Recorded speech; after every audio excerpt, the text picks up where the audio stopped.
We must now join forces one more time to ensure that the heroes of 9/11 are not abandoned when they need us most. We must sustain the VCF. We must protect the heroes and survivors of 9/11. We must pass the Never Forget the Heroes Act of 2019, and we will. Before I yield back, I want to add one more thing. For many people in this country, and perhaps even people in this committee, 9/11 ended that day. Perhaps they light a candle in church every year on the anniversary. Perhaps they pray for the victims. But for our panel of witnesses today, for many people in the audience, for Congresswoman Maloney, for Congressman King, and for me and my staff, 9/11 never ended. We live every day with the events of that morning and the impact of the decisions made by the federal government in the aftermath. While I know it can be frustrating watching a body as large as the U.S. Congress work its will, when we do act, we can bring tremendous resources and the strength of the entire federal government to bear on a problem, and we can improve the lives of so many. It is my hope and my sincere wish that Congress will act swiftly to stop these devastating cuts, to extend this program, and to provide as much peace of mind as we possibly can to those who continue to suffer from the 9/11 attacks. We will never forget. I yield back. It is now my pleasure to recognize the ranking member of the full committee, the gentleman from Georgia, Mr. Collins, for his opening statement.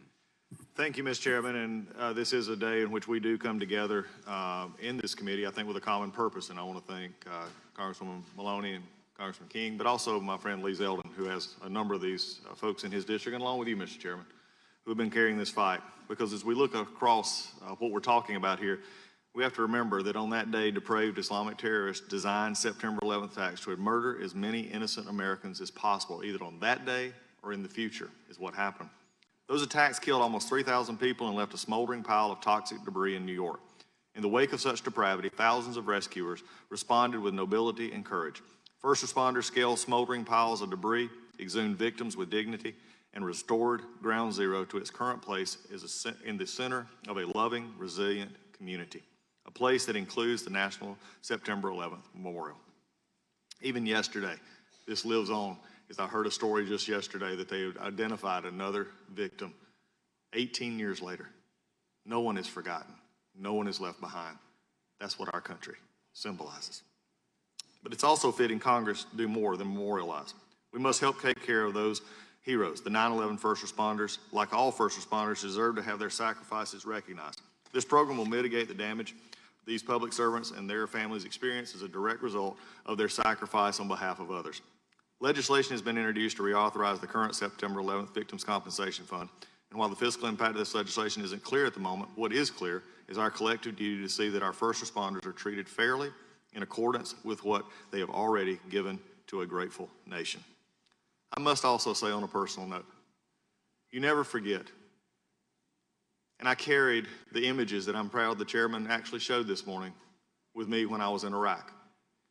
For the time I served there was a reminder of the service that had already been given, not knowing on that morning what would happen, but knowing on that morning it would not be forgotten. And what we are seeing today, as I can remember back as a chaplain, what I serve as an Air Force and still do 19 years later, is I remember Chaplain Judge being carried out. The first,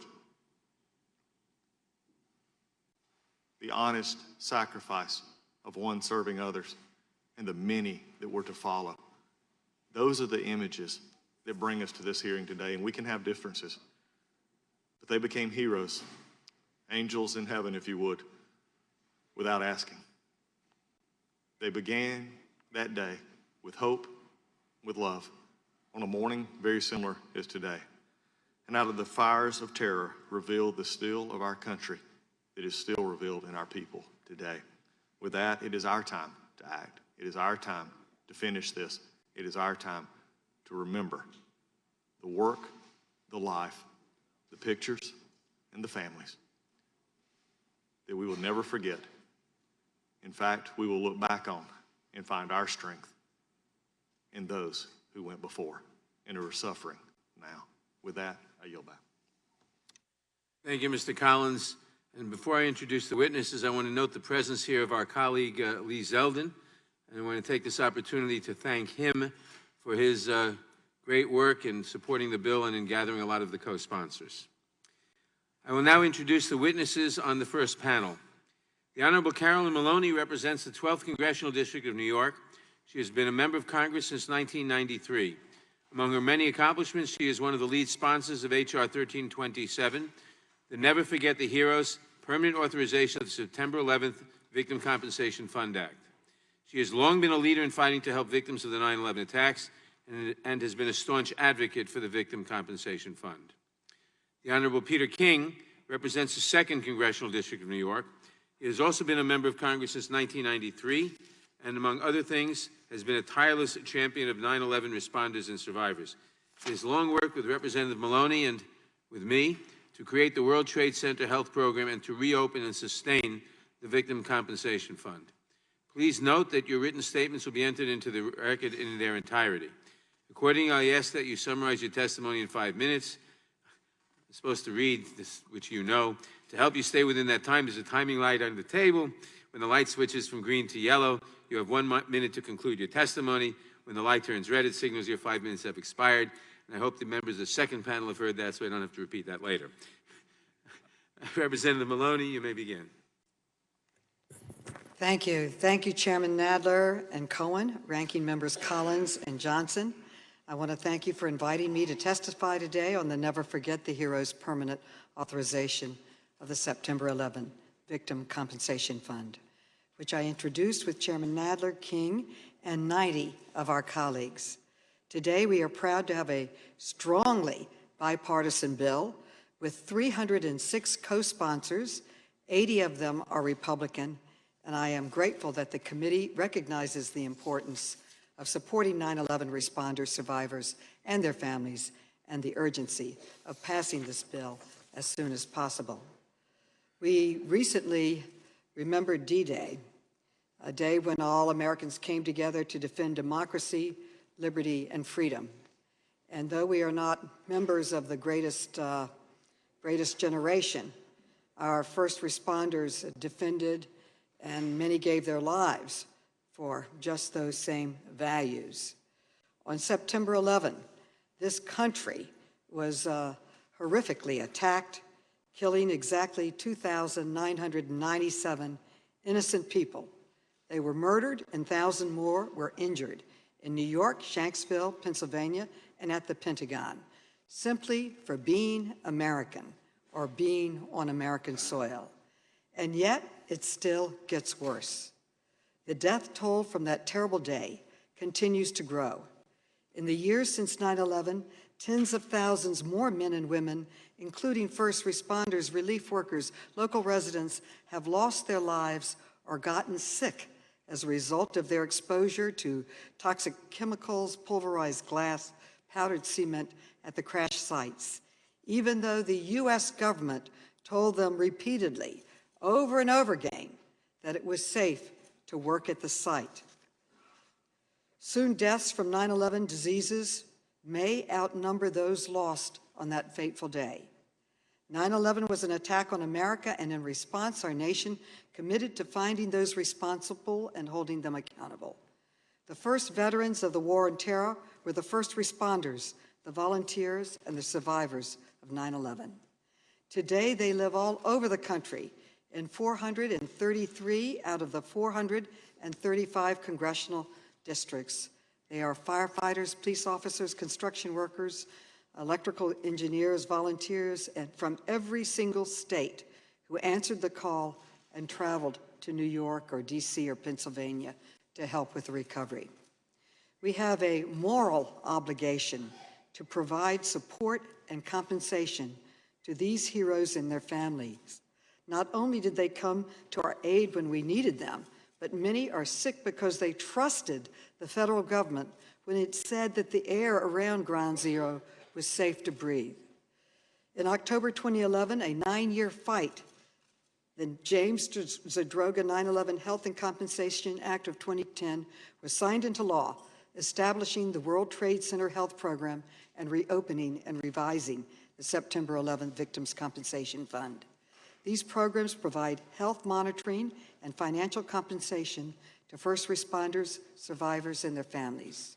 In 2015, I'm proud to say that Congress permanently reauthorized the health program, But the Victims' Compensation Fund will expire next year if we don't act, because it was only given a 5-year extension. Making matters worse, the special master of the fund announced in February that the fund would not make it to 2020 because of a funding shortfall, partly due to the increase in cancer claims. In order to extend its life, the VCF was forced to cut all pending awards by 50 to 70%, and this was devastating to the survivors and their families. For the last 3.5 months, they have not been getting the help they deserve, the help that our nation owes them. Since February 2019, more than 830 compensation recipients have received reduced awards from the VCF because of this shortfall. This is unacceptable, and we need to correct it. They shouldn't have to worry about the program running out of funding, and they should not have to come back to Congress every 5 years to beg for program reauthorization. That kind of uncertainty is unfair and unsustainable.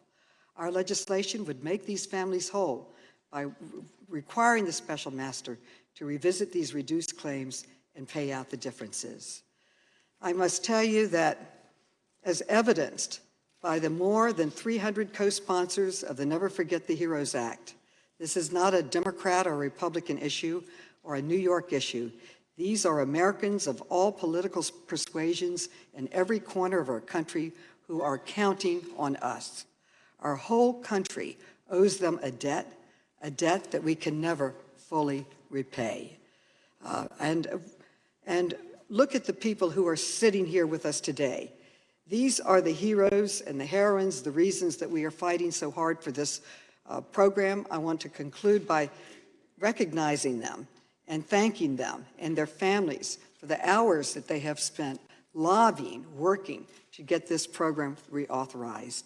You will hear from a few of them today, and they continue to be our inspiration every single day that we fight for their health care and their financial security. And as much as I love being with them and talking to them, they should not have to come back to Congress for another reauthorization. We are counting on you to make this program permanent, to reauthorize it. That's the least that we can do as a grateful nation. Thank you. Thank you. And let me also note the presence here of another longtime and key supporter of the 9/11, of the Zadroga Act and the subsequent bills, Congressman Elliot Engel of New York. Representative King, you may begin now. Thank you, Mr. Chairman. I'll submit my statement for the record. I'd just like to make a few remarks here on this vital bill. I want to thank you. I want to thank the ranking member, Congressman Collins, ranking member, Mr. Johnson, and also Steve Cohen. This is such a vital bill, and it has a human aspect to it. And I want to also just mention all of the FDNY, NYPD, Port Authority cops, EMS workers, court officers, construction workers, residents, your residents, Jerry, students, all of whom have suffered over the years. We went through 6 months of wakes and funerals after 9/11, and we thought that was it. And now, the last few years, those wakes and funerals have started again. Just last week in East Meadow, about 10 minutes from my home, a Port Authority lieutenant died from 9/11 illness. So this is something that goes on and on and on, and it's soon we'll have more people dying after 9/11 than actually died on 9/11. And that shows how vital this is. This is not a New York issue. It's not a New Jersey issue. It's definitely a national issue. And I want to also take the time to thank the Special Master. I think I want to reemphasize what you had said. This program has been run exceptionally well. The fact that it's running out of funds is no reflection at all on the administration of the program. Rather, it's a reflection of how deadly these illnesses are and how long they were dormant and latent, and how deadly they are and how vicious they are. And all of us knows a friend, a neighbor, a constituent, friends of neighbors and constituents who are suffering and have died, people who are going back every 3 or 4 months for medical tests, taking 20, 30 medications a day, constantly going back in for biopsies. This is a real national tragedy which did not end at all on September 11th or September 12th. Just the other day, I got a call from a local radio reporter who was just diagnosed several months ago and just finished his chemotherapy. He was down there for weeks.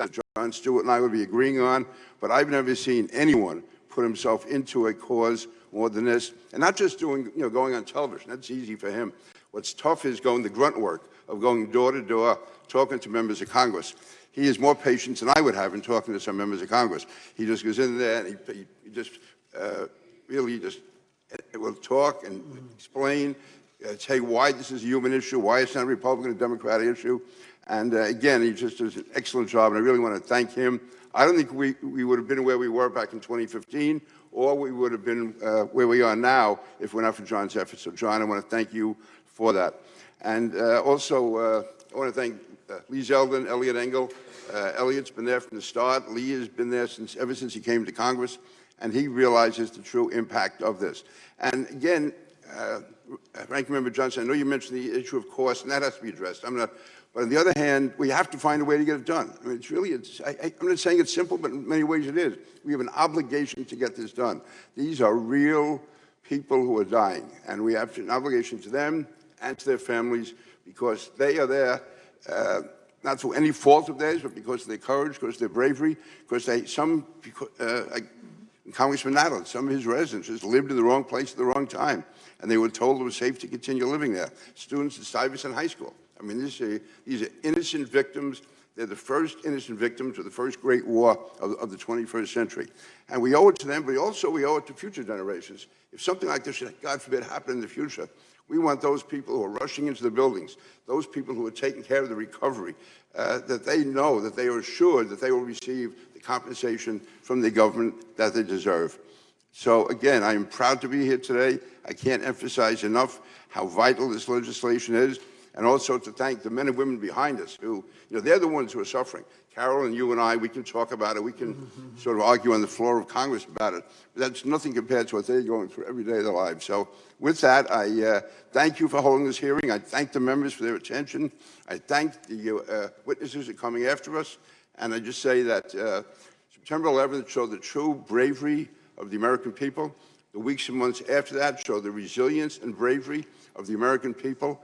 And also, I think if we can get this job done, it will show that Congress understands and respects and will always honor those who put their lives on the line for their country. And with that, I yield back. Thank you, Mr. Chairman. Thank you, Representative King. I obviously share those sentiments. I want to also note the presence of a number of the advocates who've fought so long for this legislation. John Field has been one of the leaders of them. We'll now hear from our second panel of witnesses. While they're getting seated, I'll do the introductions. Rupa Bhattacharya is the Special Master for the September 11th Victim Compensation Fund. She was appointed to that position by the Attorney General in July 2016. During her tenure as Special Master, she has overseen the award of over $3.3 billion to more than 13,000 eligible claimants. She first joined the Department of Justice in 1996 through the Attorney General Honors Program as a trial attorney in the Civil Division, and has spent most of her career there, eventually rising to Director of the Torts Branch prior to her appointment as Special Master. She received her J.D. from Harvard Law School, a master's degree in international relations from the Fletcher School of Law and Diplomacy at Tufts University, and her bachelor's degree from Tulane University. Dr. Jacqueline Moline is Professor of Occupational Medicine, Epidemiology and Prevention, and Internal Medicine at the Donald and Barbara Zucker School of Medicine at Hofstra Northwell. She is also an adjunct clinical associate professor of preventive medicine at Mount Sinai School of Medicine. In addition, she serves as a member of the World Trade Center Health Program Steering Committee. She received her MD from the University of Chicago Pritzker School of Medicine, her Master of Science degree in Community Medicine from Mount Sinai School of Medicine, and a BA from the University of Chicago.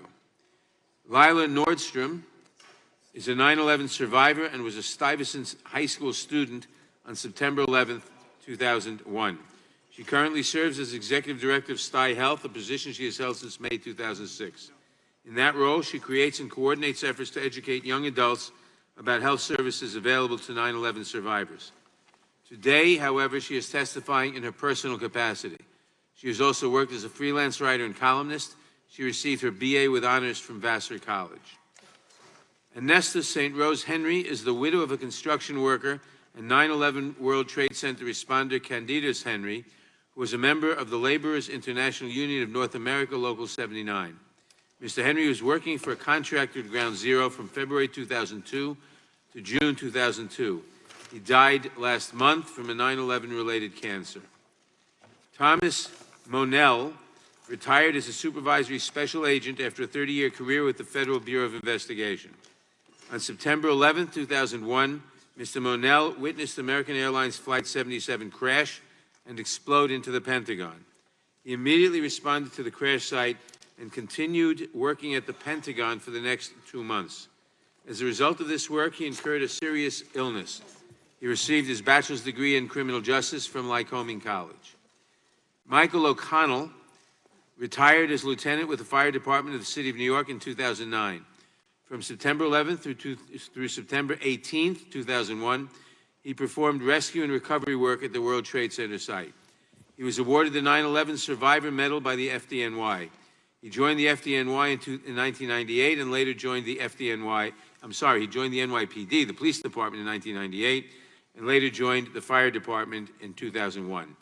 As with several of our other witnesses, Mr. O'Connell incurred a serious illness as a result of his rescue and recovery work. He studied nursing at Malloy College and Nassau Community College. Luis Alvarez is a retired bomb squad detective with the New York Police Department. He was a responder at the World Trade Center on September 11, 2001. Today, he suffers from 9/11-related liver cancer that has metastasized throughout most of his body, and is about to have his 69th round of chemotherapy. Prior to joining the NYPD, he served in the United States Marine Corps. After retiring from the NYPD, Luis became an explosive ordnance disposal technician with the Transportation Security Administration at John F. Kennedy International Airport. Jon Stewart is the former host of The Daily Show and Comedy Central. Of most relevance to today's hearing, he has been an outspoken advocate for 9/11 responders and survivors, and for both the September 11th Victim Compensation Fund and the World Trade Center Health Program. He has been a tireless advocate in raising awareness about the treatment of 9/11 responders and survivors. To this end, he invited several of them onto The Daily Show, made numerous trips to Capitol Hill to advocate on their behalf. He is a graduate of the College of William and Mary. We welcome our distinguished witnesses, and we thank you all for participating in today's hearing. Now, if you would please rise and raise your right hand, I will begin by swearing you in.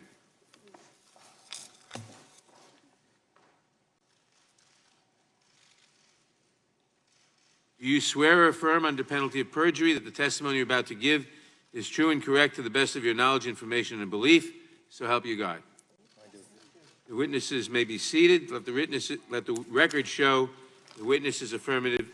The witness is answered in the affirmative. Please note that your written statements will be entered into the record in their entirety. Accordingly, I ask that you summarize your testimony in 5 minutes.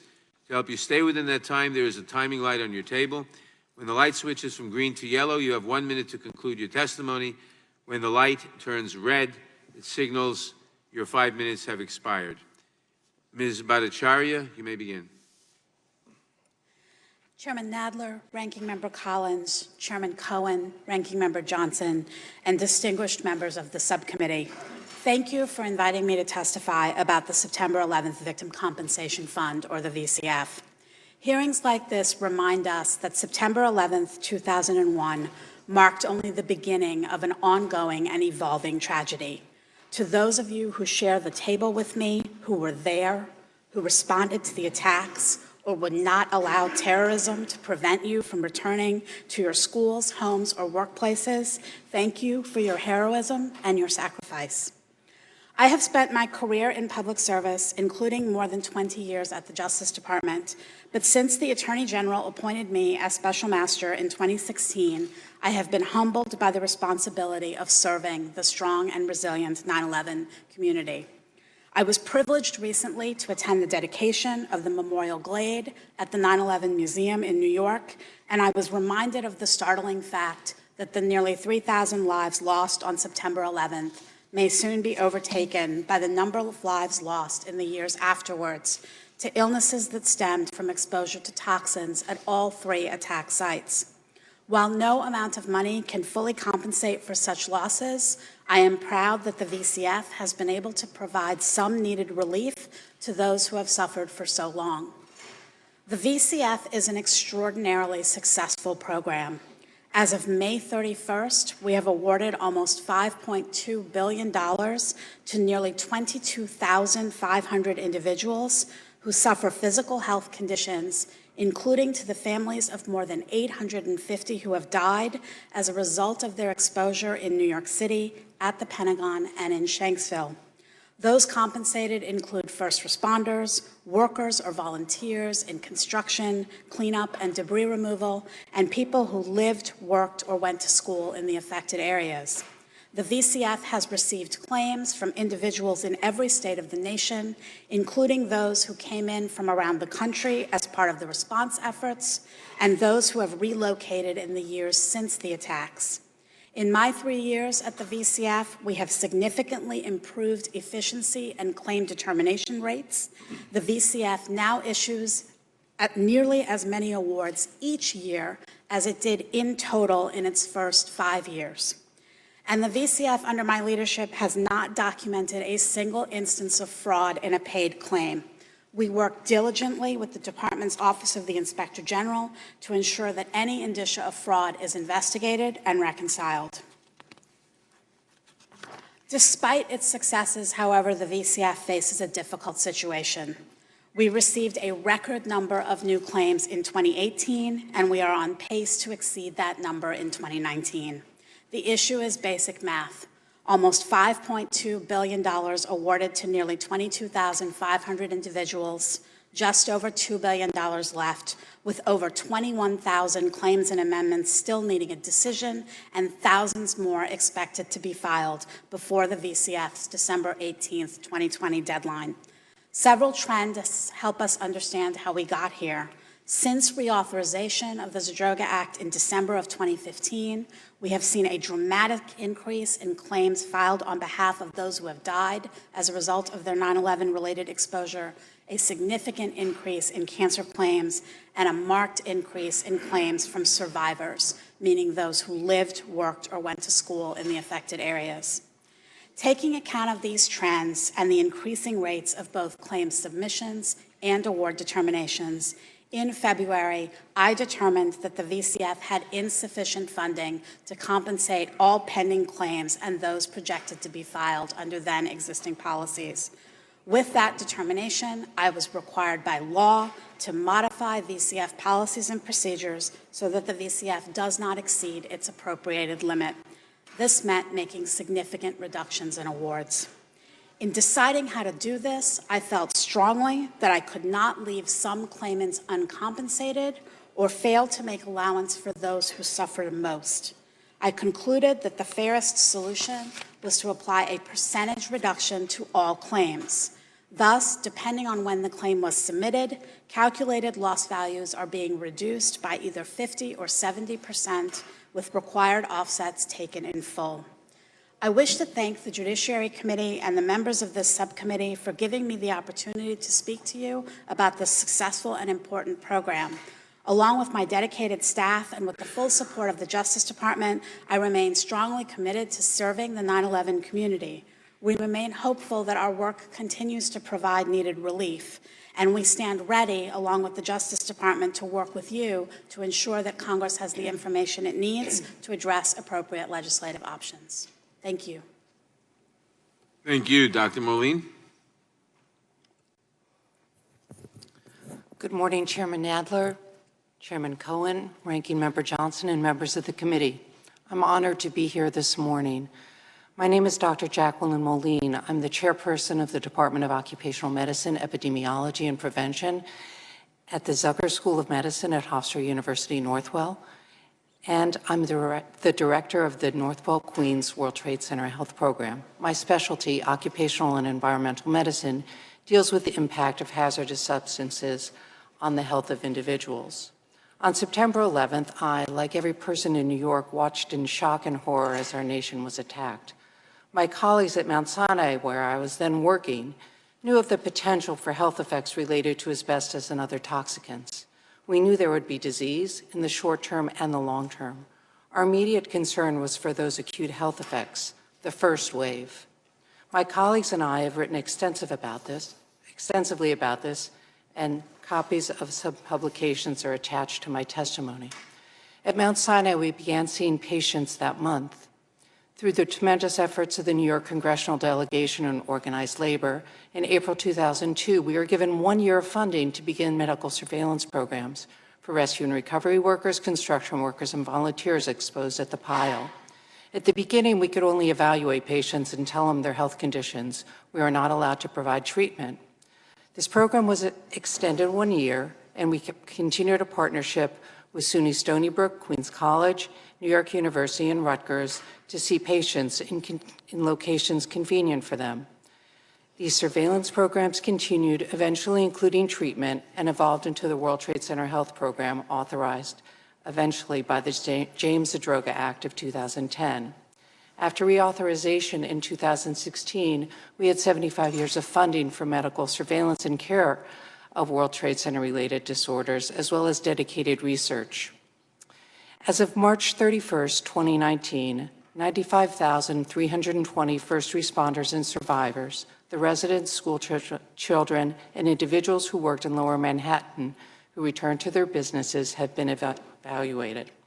Yes, the towers were in New York City and the Pentagon is here in DC, but it was an attack on our nation. And individuals from all over the country participated in this rescue and recovery effort.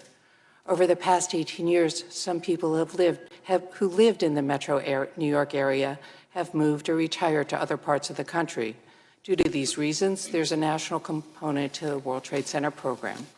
As of May 2019, 16,684 individuals are enrolled in the national program in every state.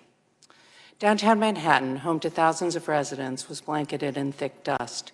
School children, like Lila sitting here, had been evacuated from their places of learning on September 11th. They returned to their schools despite fires that continued to rage and amid dust that persisted through May 2002. The survivors are also covered by the Zadroga Act, and the number of survivors has increased by 327% in 8 years. Medical conditions have persisted, and that's the second wave. For example, over 50% of firefighters who worked at the World Trade Center site have developed a persistent respiratory condition. Rates of asthma remain elevated, along with a variety of other diseases. Here we are, nearly 20 years later, and unfortunately, we've moved into the third wave of diseases, those conditions that take years to develop. We don't know a lot about the actual dust and fumes that envelop Lower Manhattan, but I'd like to reiterate that as medical professionals, we never believed the air was safe to breathe. That is now amply clear. The World Trade Center now collects additional data on diseases that have been classified as World Trade Center related. This is crucial since early data collection on who was exposed was lacking. Further research is ongoing to determine what new diseases might be added to the approved list. Since 2012, when over 50 cancers were added to the list of World Trade Center conditions, there have been 11,824 World Trade Center certified cancers treated, including 2,614 prostate, 552 lung, 741 breast, including over 35 male breast cancers, 667 thyroid, 571 cases of lymphoma, and hundreds more. Glioblastomas have occurred, like the one that killed Candidus Henry, a patient at the Northwell program. You will hear from his widow in this session. The Survivor program has had 3,030 individuals with cancer, and in the national program, the number of cancer cases certified increased from 7 in 2013 to 708 in 2018. Nearly 20,000 children attended school below Houston Street and were exposed to over 150 toxicants in that deadly brew. Overall, over 55,000 people have been certified for at least one World Trade Center-related health condition in the responder and survivor programs and in the national programs. The effects from exposure of 9/11 have not only been measured in the number of deaths, cancers, lung transplants, and countless new cases of asthma. Studies have shown the impact on employment, disability, and early retirement. I'd like to briefly tell you about the impact by telling you about a real person. Ellie Engler, who's here today and has allowed me to give a brief description of her health issues, is a certified industrial hygienist in charge of health and safety for the United Federation of Teachers. She went into every school in Lower Manhattan and assessed the immediate health risks for staff and children. In 2008, she developed a second breast cancer, a condition she had fought and beat in 1985. She developed asthma shortly after 9/11, but it was under control. Recently, she's had severe asthma attacks that have required hospital visits. Ellie, like so many in the World Trade Center community, fought these illnesses with courage. After 2011, she also realized that all 500 staff at these schools in Lower Manhattan were eligible for the health program if they had World Trade Center conditions, and she began staff outreach. She also advocates on behalf of the school children in Lower Manhattan, who have now all graduated and moved throughout this country. Her clinical future, like so many others, is uncertain, and she will require close monitoring and care for the rest of her life. She is truly a hero. On September 11th, 2,973 people lost their lives, including firefighters, police officers, EMS workers, and people just going to work. Since then, an additional 204 police officers, 180 FDNY firefighters, and in total, an estimated 2,000 responders and survivors have died as a result of 9/11 illnesses. With every day, these numbers increase, and soon the day will come when there are more people who died of World Trade Center-related illnesses after 9/11 than perished on that horrible day. Based on the trends we have seen in research, this third wave of 9/11 diseases will continue. Because of the monitoring program, we're able to identify new clusters of disease that will develop, such as neurological conditions, autoimmune disorders, and diseases we can't foresee. I consider myself fortunate to have been in New York City on 9/11 so I could contribute to caring for the thousands of men and women who suffered from occupational and environmental exposures from the World Trade Center dust and fumes. Being able to serve my patients and our nation as a physician involved in the World Trade Center health programs is one of the greatest honors of my life. Thank you. Thank you, Dr. Moline. Ms. Nordstrom? Thank you to Chairman Nadler, Chairman Cohen, and Ranking Member Johnson, and the members of the committee for holding a hearing on this incredibly important issue. My name is Lila Nordstrom, and on September 11th, I was a 17-year-old student at Stuyvesant High School, which is a public school that is 3 blocks from the World Trade Center. On the morning of 9/11, I was in class with windows facing south, and my classmates and I watched as planes hit the Twin Towers. We watched dozens of people jumping to their deaths. We watched thousands of evacuees stream out of the area, and then the first tower fell, and a dust cloud rushed our building, and we couldn't see anything. I was one of the first people out of Stuyvesant when we finally got evacuation orders, and the moment I stepped outside, the second tower collapsed, and everybody took off in a run. I walked 10 miles that day. I couldn't reach my parents. I didn't end up even going home. I ended up walking all the way to Queens. After the attacks, we were sent to a school in Brooklyn temporarily, and the Stuyvesant building was used as a morgue and a command center for the cleanup effort at Ground Zero because of its proximity. Unfortunately, after EPA Administrator Christine Todd Whitman told the residents of downtown and New Yorkers that the air was safe to breathe, government officials made the decision to return us to our school building, and we went back on October 9th, which is less than a month after the attacks. Ground Zero was still on fire and would be for another 4 months.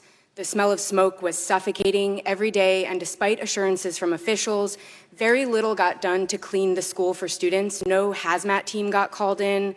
The filters in our ventilation system were not replaced until January. The air vents, which were filled with World Trade Center dust, were not cleaned until the following summer.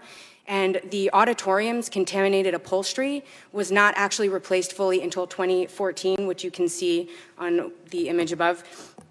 The school was also continually recontaminated by trucks that were carting toxic debris from the World Trade Center site past our school and dumping it into barges that were parked next to the air intake system. Testing of the air outside of our school showed that on many days it was actually as bad as the air at Ground Zero itself. And you can see where the barge was located. That picture is taken from the doors of our school. In total, more than 19,000 public school students returned to school downtown during the cleanup, as did thousands of teachers and school staff, and tens of thousands of students and professors from Borough of Manhattan Community College and Pace University and NYU. Downtown residents and office workers were actively encouraged to return, even those that had small children at home, and many of them got left to clean up dangerously contaminated spaces without much guidance. The federal dollars even got spent by the Lower Manhattan Development Corporation to encourage new residents to move into the area because, unsurprisingly, they began to face really high vacancy rates. Through all of this, the EPA knew that the air was not safe down there, but they did not tell us. NIOSH has now linked more than 68 cancers to the World Trade Center toxins, and I haven't even had my 20th high school reunion yet, but I already have 5 former classmates with lymphomas that I just know personally. My friend Michelle is in remission from thyroid cancer. Other classmates of mine have been diagnosed with rare bone cancers, testicular cancers, melanomas. There's even a male breast cancer survivor among us, as Dr. Moline was talking about earlier. Classmates are also starting to die now. Just a couple of months ago, Kathy Choi, who graduated just the year after me, passed away at age 33 of a 9/11 linked gastric cancer. Her VCF award has not been paid yet. When it is paid to her husband, it will be cut by 50 or 70%. And that's just my school. BMCC students are sick, as are students from Pace, and as are many younger children from the area. And beyond cancer, plenty of us are already suffering from chronic 9/11 related conditions, myself included. I'm personally certified with asthma, with GERD, with chronic rhinosinusitis, and with PTSD. So these serious illnesses that are emerging now are just the tip of the iceberg. If the VCF is allowed to close, a lot of my classmates will not find out they're sick in time to make a claim at all. And women have special reason to be concerned because most of the research that's been done on 9/11's health impacts has been done on the responder population, which is largely male. That means that a lot of women's health issues will not actually be linked to the attacks in time to ever be compensable through the VCF. The youngest 9/11 survivors now, we live all over the nation, and we have, 70 or 80 years to live with these exposures in the case of the youngest exposed. Cancer does not respect arbitrary funding deadlines, and if the VCF is allowed to reduce payouts and expire, this resource that was meant to ease our suffering is going to become just another symbol of how we were sacrificed by a government that thought a quick return to normalcy after a tragic event was more important than the health and safety of the children who lived through it. In 2011 and 2015, the government did the right thing and enacted and then reauthorized the Zadroga Act, and Congress should do the right thing one more time and fully fund and extend the VCF. My friends who get sick in 2027 deserve the same help they would have received if they'd gotten sick in 2017, and so do I. Thank you. Thank you, Ms. Nordstrom. We've been joined by a number of the firefighters who were first responders, and I want to welcome them, and by Congressman Max Rose, who is a co-sponsor of this bill. And let me just say before I recognize the next witness in response to what Ms. Nordstrom just said, as I said before, there are really 2 moral responsibilities. Plenty of people got sick and will get sick because of what the terrorists did on 9/11. But plenty of people got sick and will get sick because of what the federal government did in the days following. I remember very clearly the EPA administrators saying, go back to work, let's get things back to normal, everything's fine. I remember the mayor at the time saying, reopen Stuyvesant, et cetera. I was calling for parents not to send their kids back to Stuyvesant. I was telling people not to go back to Wall Street, not to go back to work, because it was very evident that it wasn't clear. But the federal government bears a heavy moral responsibility for what happened. And this bill is only, if we pass it, when we pass it, I hope, be a very, very small partial repayment for that moral obligation. Ms. Rose Henry. Thank you, Mr. Chairman. Mr. Can you use your mic, please? Oh, okay, thank you. Thank you, ladies and gentlemen. My name is Anesta Centros Henry. My husband died a few weeks ago of 9/11 related brain cancer. My husband, Candidas, was only 52 years old when he died. He missed our son's prom.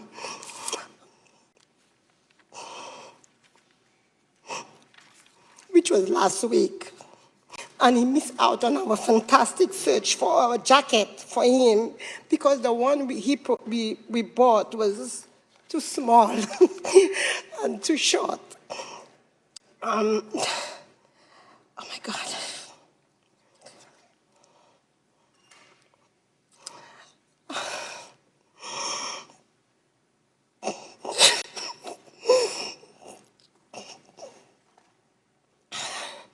So after that, we were able to get a jacket for our son, and I just miss my husband because we would have a good laugh at that jacket, the way it fitted him. Candace was the oh God, he was the life for my family. Oh God. He will not be there for my son's graduation, which will be on the 19th of this month, and many other kids his age that lost their parents. The parents will not be there for that. And also my daughter, his only daughter, wedding. We do not know what day is that, but he will not be there to walk her down the aisle. So not to have to make that, oh God.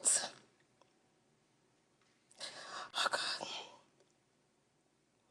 So not only do I have to make up for his missing present, but I have to be worried about whether we will have enough money for our son's college and living expense.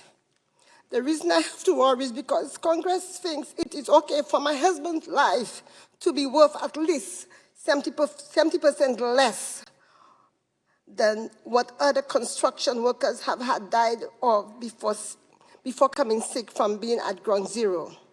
If he died 2 years ago, everything would be okay. I feel horrible for those that live. Oh God. I feel horrible for those that will die 2 years from now because of their family as well. Oh God. I feel horrible for those who will die 2 years from now because of their family will not get nothing. Candace was a construction worker and a proud man, husband, father, son. He went to work every day. When he was assigned to Ground Zero, he was also a proud American. His job at Ground Zero was to wash the dust and debris from the trucks before they left for the garbage and to make sure everything was secure and nothing was taken out. They wanted to be sure human remains were not going to fall off the trucks on their way to the buckets. While his job may not sound glorious, he was proud of it and proud to say he worked at Ground Zero.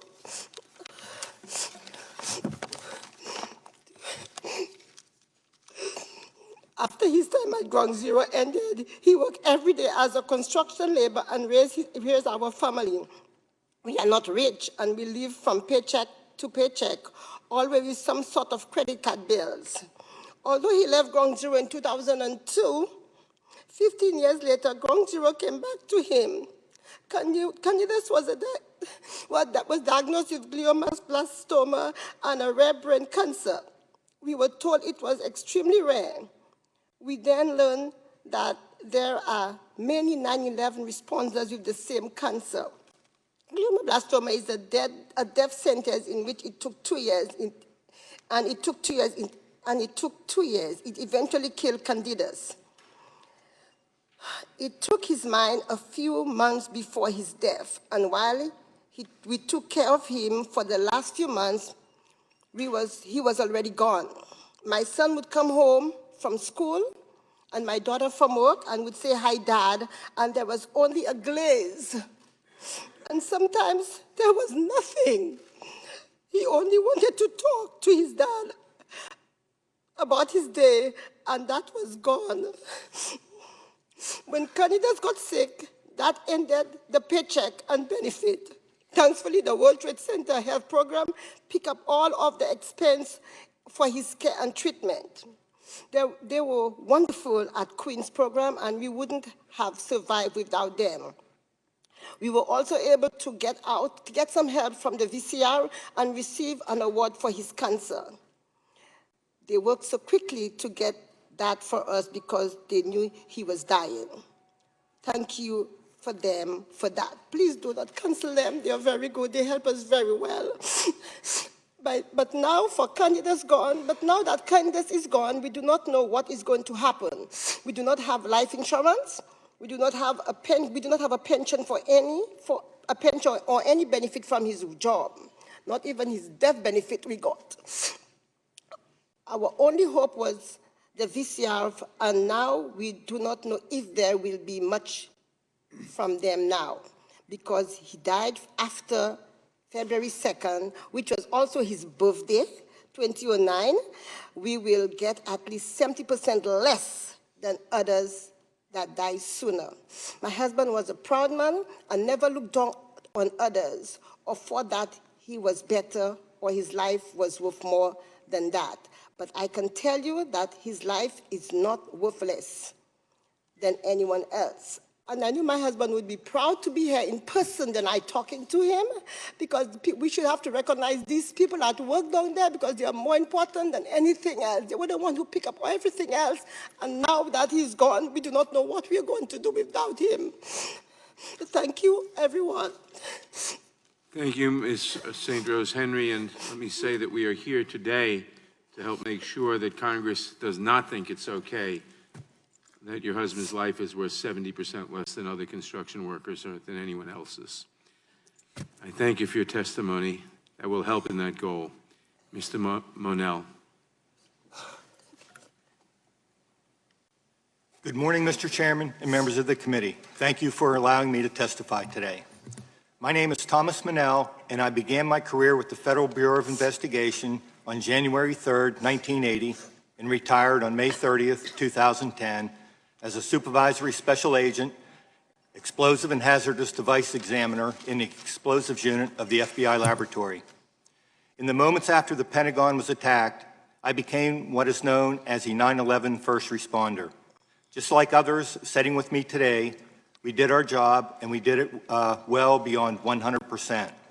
We did everything we could do to rescue those that were trapped, and we did everything we could to find those that were missing so their families could have the closure that they desperately needed. Like everyone else here today and all other first responders, I will never forget 9/11, and I always knew it would be with me. What I didn't know was what that would mean some 15 years later to me and my family. On 9/11, I was working at FBI headquarters in Washington, D.C., and after the second plane hit the World Trade Center, I was directed to go to New York City in response to the FBI laboratory. I departed headquarters en route to my residence in Manassas, Virginia, and I was traveling on I-395 South when I was directly across from the Pentagon in stop traffic at approximately 9:37 a.m. I witnessed American Airlines Flight 77 crashing into the Pentagon.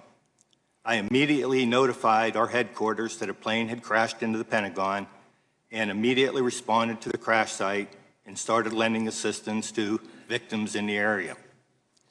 FBI agents and members of the evidence response teams from Washington Field Office began arriving very quickly, fully aware that the life-saving and investigative activities that they would undertake in response to this terrorist attack could put their lives in danger. Evidence response teams from Baltimore, Richmond, Norfolk, Charlotte, and Atlanta also deployed to the Pentagon. On August 4th, I was diagnosed with follicular non-Hodgkin's lymphoma. I was certified by the World Trade Center Health Program and received excellent care and regular physicals through that excellent program. I am here today to ask Congress why they believe that my life is not worth the same as those that became sick before me, and how my life could be worth more than those that will most certainly become ill after me. It doesn't care who you are, what you did, or when you did it. The guidelines are fair, and based on the exposure in your illness, then the compensation is based on the economic loss and of that particular illness. The Special Master over the years has done a great job on managing a program fairly and equally in the face of illness, death, and despair. Now, because so many people are becoming sick and the funds are running out, the Special Master is being forced to look at cases through different lenses based on when the forms were filed. That means that our lives and illness now have a different value and meaning. I've had the pleasure to come to the Capitol on several occasions now with the Feel Good Foundation to walk the halls of Congress to ask for support for the 9/11 first responders in the Victim Compensation Fund. I have learned that every member in Congress have praised the work of first responders and the 9/11 first responders. I've learned that on September 11th, every member of Congress pauses in remembrance of those that were lost that day and those that we will continue to lose. I have also learned that every member of Congress promises to never forget. I am here to support our colleagues that have become sick in the past and those that will become sick in the future. There are people in this room right now that will become sick from their 9/11 exposure and die. Their families will need the support beyond the words, never forget. Congress has the ability to fix this problem. Nearly every FBI evidence response team in the country deployed to one of the attack sites to sift through thousands of contaminated debris looking for any shred of evidence that may lend assistance in this investigation. Passport fragments were found of the hijackers to include the knives that were actually used in the attacks were recovered from crash sites. This shows the extreme dedication the workers had while sifting through contaminated debris, knowing all along that this could possibly affect their health. Many thousands of Americans, first responders, firefighters, police officers, and volunteers have been diagnosed with severe health conditions, including cancer, in the wake of the attacks. Knowing the type of individuals that sacrificed their health, and in many cases their lives, they would all do the same job all over again for this country. This is a nationwide issue, and it must be fixed by our leaders in Congress together, as there are no state lines for a 9/11 illness. Thank you for your time. Thank you, Mr. O'Connell. Good morning. Lieutenant O'Connell. My name is Michael O'Connell, and I'm a retired lieutenant from the New York City Fire Department.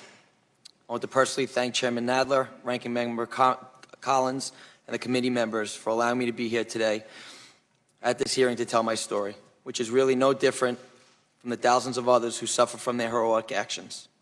Today, I could say thank you to the countless selfless heroes, volunteers, survivors, and those affected at the 3 terrorist sites because I get the best health care treatment and I've been compensated by the September 11th Victims Compensation Fund. I was just a 25-year-old probationary firefighter on that beautiful Tuesday morning of the 11th, without a clue as to what was happening. I had just transferred from the NYPD in May of 2001, and was not even graduated from the FDNY Fire Academy on that horrific day. When the towers were struck, I was home on Long Island and immediately raced into Ladder 129 in Flushing, Queens, where I was doing my field training. Within minutes of my arrival, we started to respond to Lower Manhattan. During our response, we were notified of the collapse of the South Tower of the World Trade Center, and a fellow firefighter turned to me and said, "Do you realize how many guys we just lost?" The truth was, I didn't have a clue, but I would learn quickly. Upon arrival, we went to work right away in the war zone, later known as Ground Zero. We were given many tasks and tried our best to search for human life, but unfortunately, we weren't very successful. Countless hours we spent digging by hand. To this day, there is really only one memory etched into my brain, and one that still haunts me to this day and every night. As firefighters, we wear Scott packs that are equipped with pass alarms. Pass alarms are meant to go off when a firefighter is laid motionless, making a screeching sound so you can go find them. Well, for the first few minutes of our arrival and the countless hours that passed, that's all we heard. That was our brothers trapped beneath a pile of concrete and steel, and we cannot get to them. It is a difficult memory, but one that keeps me going. It reminds me that those men and women who gave their lives that day were selfless, and I try my best to live my life to that standard every day. In the midst of the chaos and loss of life, I can tell you that there's another thought that I had.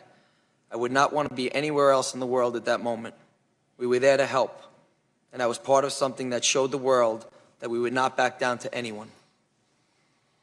We helped bring closure to families that just wanted something tangible, some part that remained to bury. Now it is your turn. You were not there on the pile with us, but what you do in this moment is as important as what we did at Ground Zero. I had worked the pile for days and weeks that followed, with very little protection in the dust cloud, and I would later pay the ultimate price. The change came on January 1st of 2007 when I woke up and instantly knew something was wrong. I couldn't get out of bed, and it felt like somebody came into the room that night and beat me up with a baseball bat. My ankles, my legs, my feet were so swollen it made it difficult to even walk to the car to get to the doctor. I was put through a series of tests, and from what the doctors had seen, the prognosis did not look good. My wife, Rebecca, who was 6 months pregnant with our first child, was escorted to a conference room where a team of doctors waited for us to give us the news and told us that this looked like an advanced case of lymphoma and that I most likely didn't have much time to live. At this point, all I wanted to do was make it long enough to see the birth of my first child. It's obvious since I'm testifying here today, and by the grace of God, I'm able to be here to tell my story. I'm a proud father of 3 beautiful children named Aiden, Colton, and Alexandra, all of which witnessed their father battle 9/11 illnesses from the time they were born. I was very fortunate that the original prognosis was wrong, and I was actually diagnosed with a rare autoimmune disease called sarcoidosis. I was one of the youngest and first firefighters diagnosed with sarcoid, but hundreds more have been diagnosed since. I spent the next few months in recovery, and with the proper treatments, I was able to get back on my feet. Sadly, I cannot say that about others. My career in the FDNY that I was so passionate about was cut short, and 9/11 ensured I would be unable to continue as a full-duty firefighter as I was deemed disabled. I was on pace to advance through the FDNY as a senior officer, but I was unable to finish that dream of protecting the greatest city in the world. I ask you all respectfully, how is it fair that I was duly compensated, but others that are now sick and dying from their exposure will not be? It seems unfair that I was lucky enough to get sick, but lucky that I got sick early enough so that I could avoid potential cut, or worse, having no VCF as of December 2020. How is my family financially safe for a lifetime, but the families of those not diagnosed are left hanging? These people are getting sick 18 years later and are not going to receive the same benefits as those who got sick before them because they are unlucky to get sick at a time when the VCF is running out of funds. I speak today in tribute to the 343 firefighters, the 23 NYPD, and the 37 Port Authority police officers that didn't make it out on September 11, 2001, and to the thousands who are still sick and who are dying, and especially for my brother Ray Pfeiffer from the FDNY, who is no longer with us. I promised myself to keep fighting for my family and for those who are sick or have passed and yet to be compensated, because one day I might not be here to tell my story, but there will be someone else to follow and continue the tradition, a tradition that is rich in history and a tradition where no one is left behind. In closing, I have made countless trips to the Hill with the men and women who sit behind me.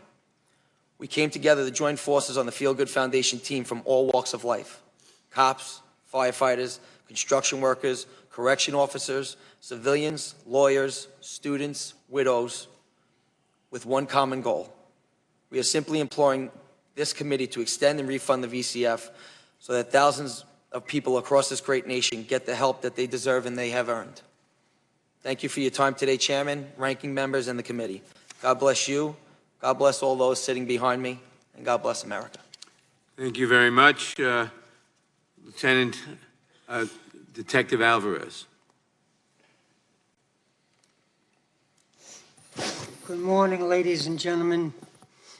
My name is Los Alvarez, and I'm a retired NYPD detective from the bomb squad and a proud military veteran. Less than 24 hours from now, I will be starting my 69th round of chemotherapy. Yeah, you heard that correct. I should not be here with you, but you made me come. You made me come because I will not stand by and watch as my friends with cancer from 9/11, like me, are valued less than anyone else because of when they get sick, they die. I have been lucky enough to have had 68 rounds of chemo. Yeah, you heard me right. 68 rounds. Many others haven't had the opportunity to have 5, and some have had none. Their families would love to have time with them. That made mine have time with me, because I have been lucky enough to have the pain and suffering of 69 rounds of chemo and countless other treatments and surgeries. It is my goal and it is my legacy to see that you do the right thing for all 9/11 responders. Please understand that we are not here for anything for ourselves. We became police officers, firefighters, paramedics to help others. We went to Ground Zero, the Pentagon, and Shanksville to help people first, and then help their families bury someone or something. We were there with one mission, and we left after completing that mission. I have been to many places in this world.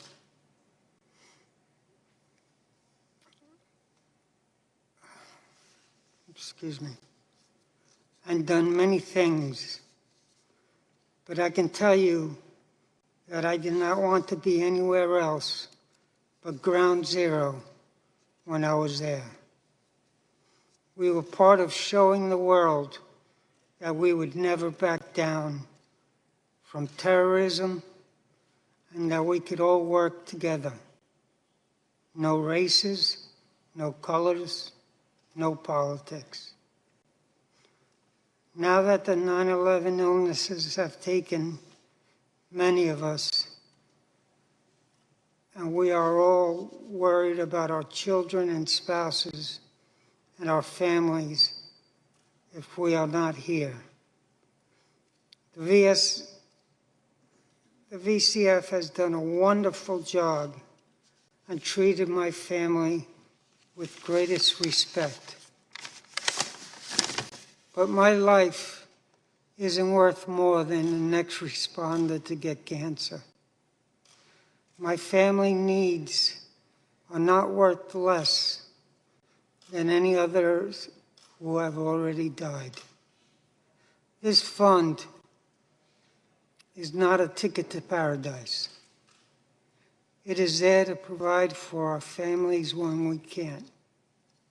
Nothing more. You all said you would never forget. Well, I'm here to make sure that you don't. You made me come down here the day before my 69th round of chemo.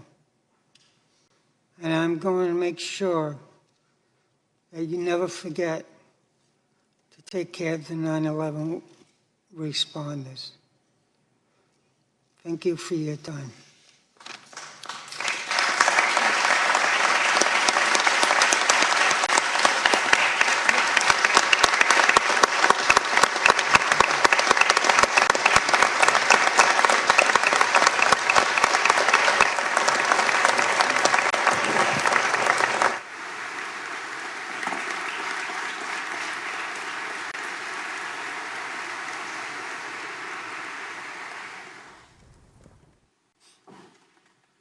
Thank you, Detective Alvarez. Mr. Stewart. I want to thank Mr. Collins and Mr. Nadler for putting this together, but as I sit here today, I can't help but think what an incredible metaphor this room is for the entire process that getting health care and benefits for 9/11 first responders has come to. Behind me, a filled room of 9/11 first responders And in front of me, a nearly empty Congress. Sick and dying, they brought themselves down here to speak to no one. It's shameful. It's an embarrassment to the country, and it is a stain on this institution. And you should be ashamed of yourselves for those that aren't here, but you won't be. Because accountability doesn't appear to be something that occurs in this chamber. We don't want to be here. Lou doesn't want to be here. None of these people want to be here. But they are, and they're not here for themselves. They're here to continue fighting for what's right.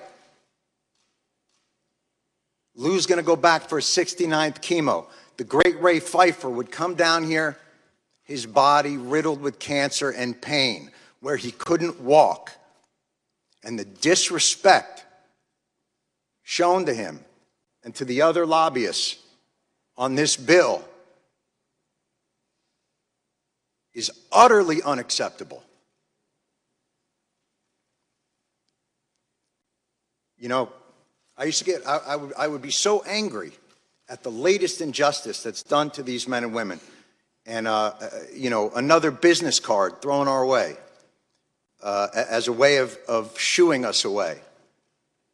Like children trick-or-treating, rather than the heroes that they are and will always be. Ray would say, "Calm down, Johnny, calm down. I got all the cards I need." And he would tap his pocket.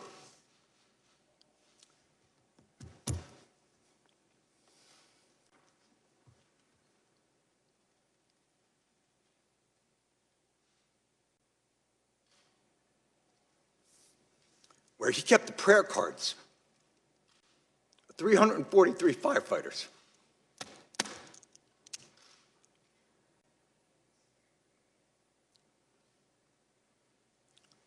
The official FDNY response time to 9/11 was 5 seconds. 5 seconds. That's how long it took for FDNY, for NYPD, for Port Authority, for EMS, to respond to an urgent need from the public. 5 seconds. Hundreds died in an instant. Thousands more poured in to continue to fight for their brothers and sisters.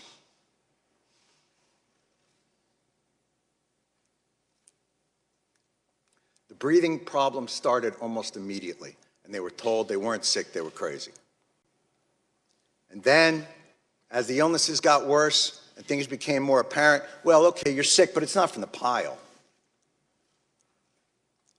And then, when the science became irrefutable, okay, it's the pile. But this is a New York issue. I don't know if we have the money.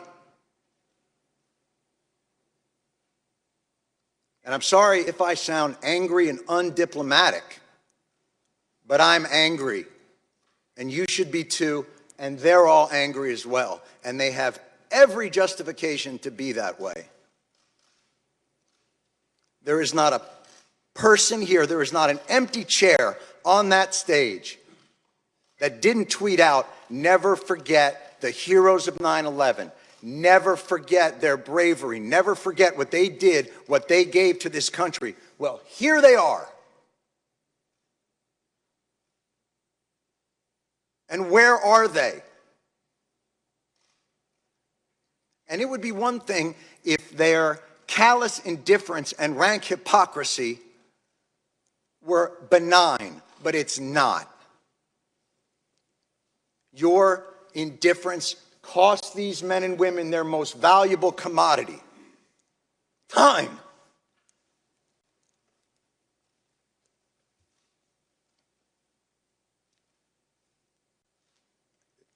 It's the one thing they're running out of.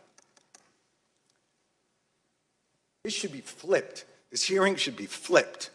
These men and women should be up on that stage, and Congress should be down here answering their questions as to why this is so damn hard and takes so damn long.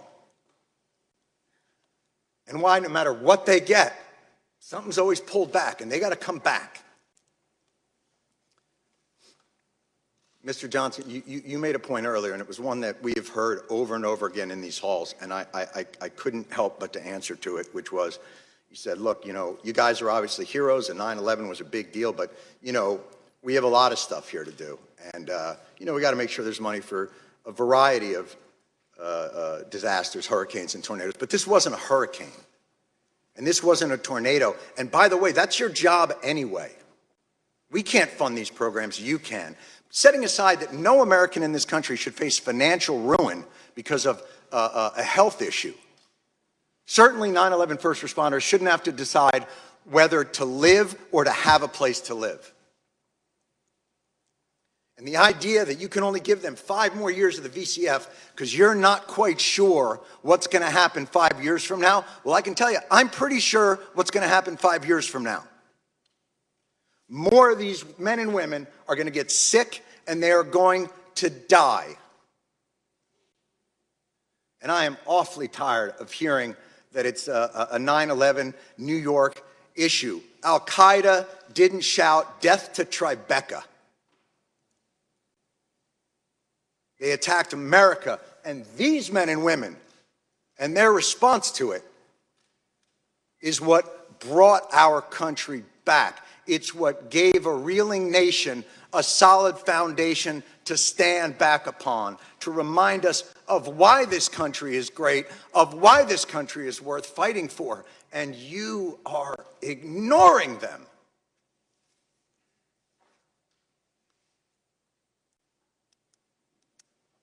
And you can end it tomorrow. Why this bill isn't unanimous consent and a standalone issue is beyond my comprehension. And I have yet to hear a reasonable explanation for why. It'll get stuck in some transportation bill or some appropriations bill and get sent over to the Senate, where a certain someone from the Senate will use it as a political football to get themselves maybe another new import tax on petroleum, because that's what happened to us in 2015. And we won't allow it to happen again. Thank God for people like John Field. Thank God for people like Ray Pfeiffer. Thank God for all of these people who will not let it happen.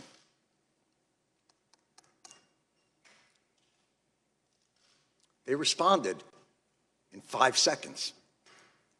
They did their jobs with courage, grace, tenacity, humility.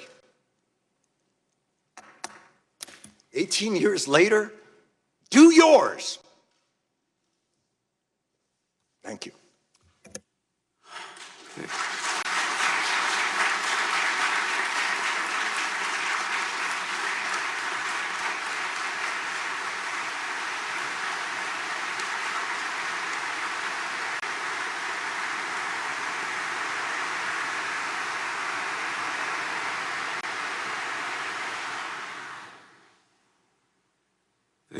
Thank you, Mr. Stewart.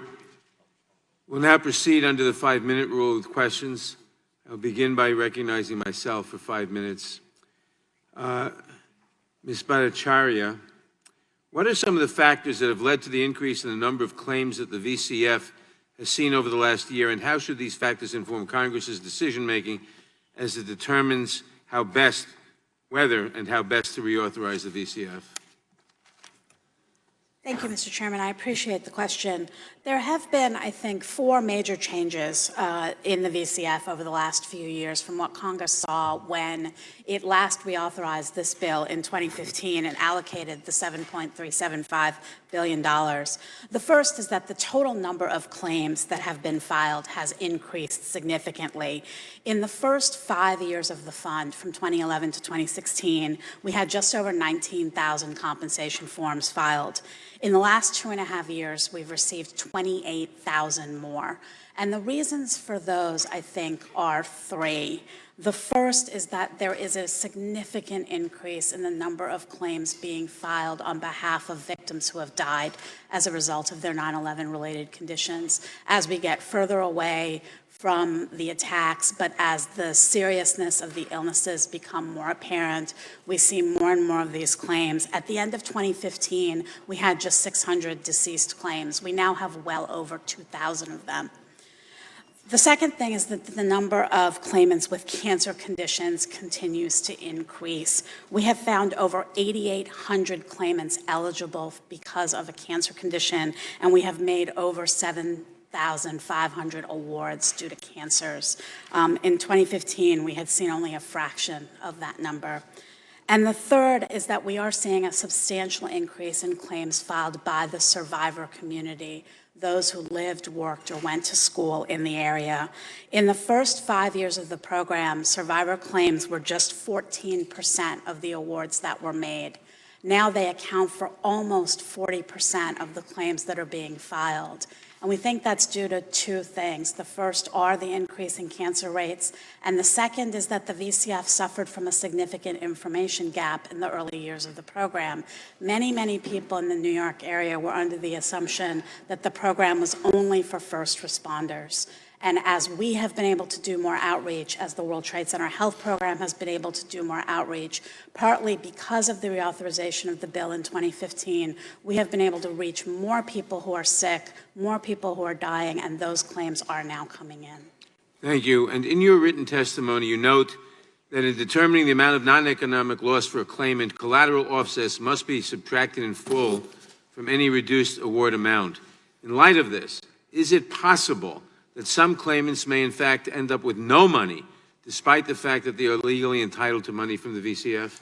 So, yes, Congressman, that Yes. is possible. Thank you.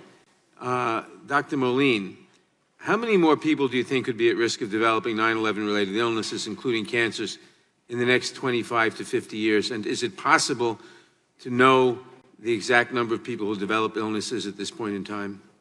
It's not possible to know the exact number, but based on the rates that are increasing, there are going to be 10 to 20,000 more cancers, I would estimate. 10 to 20,000 more cancers? Yes. Plus other diseases? Plus other diseases, and as we heard about sarcoidosis, which is a fairly rare disease, but is common in World Trade Center exposed individuals. We're going to see folks who have lung diseases that may require lung transplants. There have already been a number of individuals in the World Trade Center health programs that have required lung transplants due to scarring of the lungs from the glass and the concrete and everything else that caused a reaction in their lungs. So as an order of magnitude, you said, what, about 30, 40,000 maybe? You know, it's hard to predict, but based on the rates and the number of folks that were exposed, that number is accurate. Thank you. Ms. Nordstrom, while the terrorists who carried out the attacks against the United States on 9/11 bear the ultimate responsibility for all the harms caused by the attacks, you note the federal government's responsibility in heightening the risk to responders and members of the community in the days after the attacks. In particular, the EPA at the time gave false assurances that the air around Ground Zero was, quote, safe to breathe, assurances for which the then EPA administrator has since apologized and acknowledged were wrong. As a matter of moral responsibility, do you agree that Congress, as representatives of the American people, should help to give some measure of compensation to victims for the harms they have suffered that were exacerbated by the government's own actions at the time? I think they absolutely should. I mean, I'm sitting before you as someone who was present on 9/11, but I was not caught in the dust cloud. There is no reason that my respiratory health or my gastrointestinal health or my, I guess that's also my respiratory health, but there's no reason that that should have been impacted by the events of 9/11. I only have these conditions because I was sent back, and I was only sent back because the federal government assured New Yorkers that the air downtown was safe to breathe. I was a child at the time. I was in no position to make that decision for myself. I was not only, following the sort of wishes of the adults in my life, but also the wishes of the government, which at every level seemed to assure us that we were going to be fine in an environment where we were surrounded by dust and debris and fires would burn for another 4 months. Thank you. My time has expired. Mr. Johnson. Thank you, Mr. Chairman, and thank all of you. There are too few issues today that draw everybody in Congress together. This is one of them. And Mr. Stewart, listen, what you said is exactly right. I would not interpret some of the empty chairs as indifference. By virtue of its jurisdiction, this is a subcommittee of House Judiciary. If it was the full committee, you'd have many more members here. But because we're a subcommittee, sometimes we get the scheduling gets crossed with other larger full committee hearings, and some of them are there this morning, and they sent regrets. But we're going to make them all watch this tape because the testimony was so compelling. And I've been in politics a while. I can't recall being so moved by a testimony as I was today. I cried through most of this. All of us did. It's just incomprehensible what the terrorists did to our nation and the harm that it continues to inflict. So if it is any comfort to you all, we know this bill is going to pass with a overwhelming landslide majority of the House, maybe unanimous or close to it, and it should be.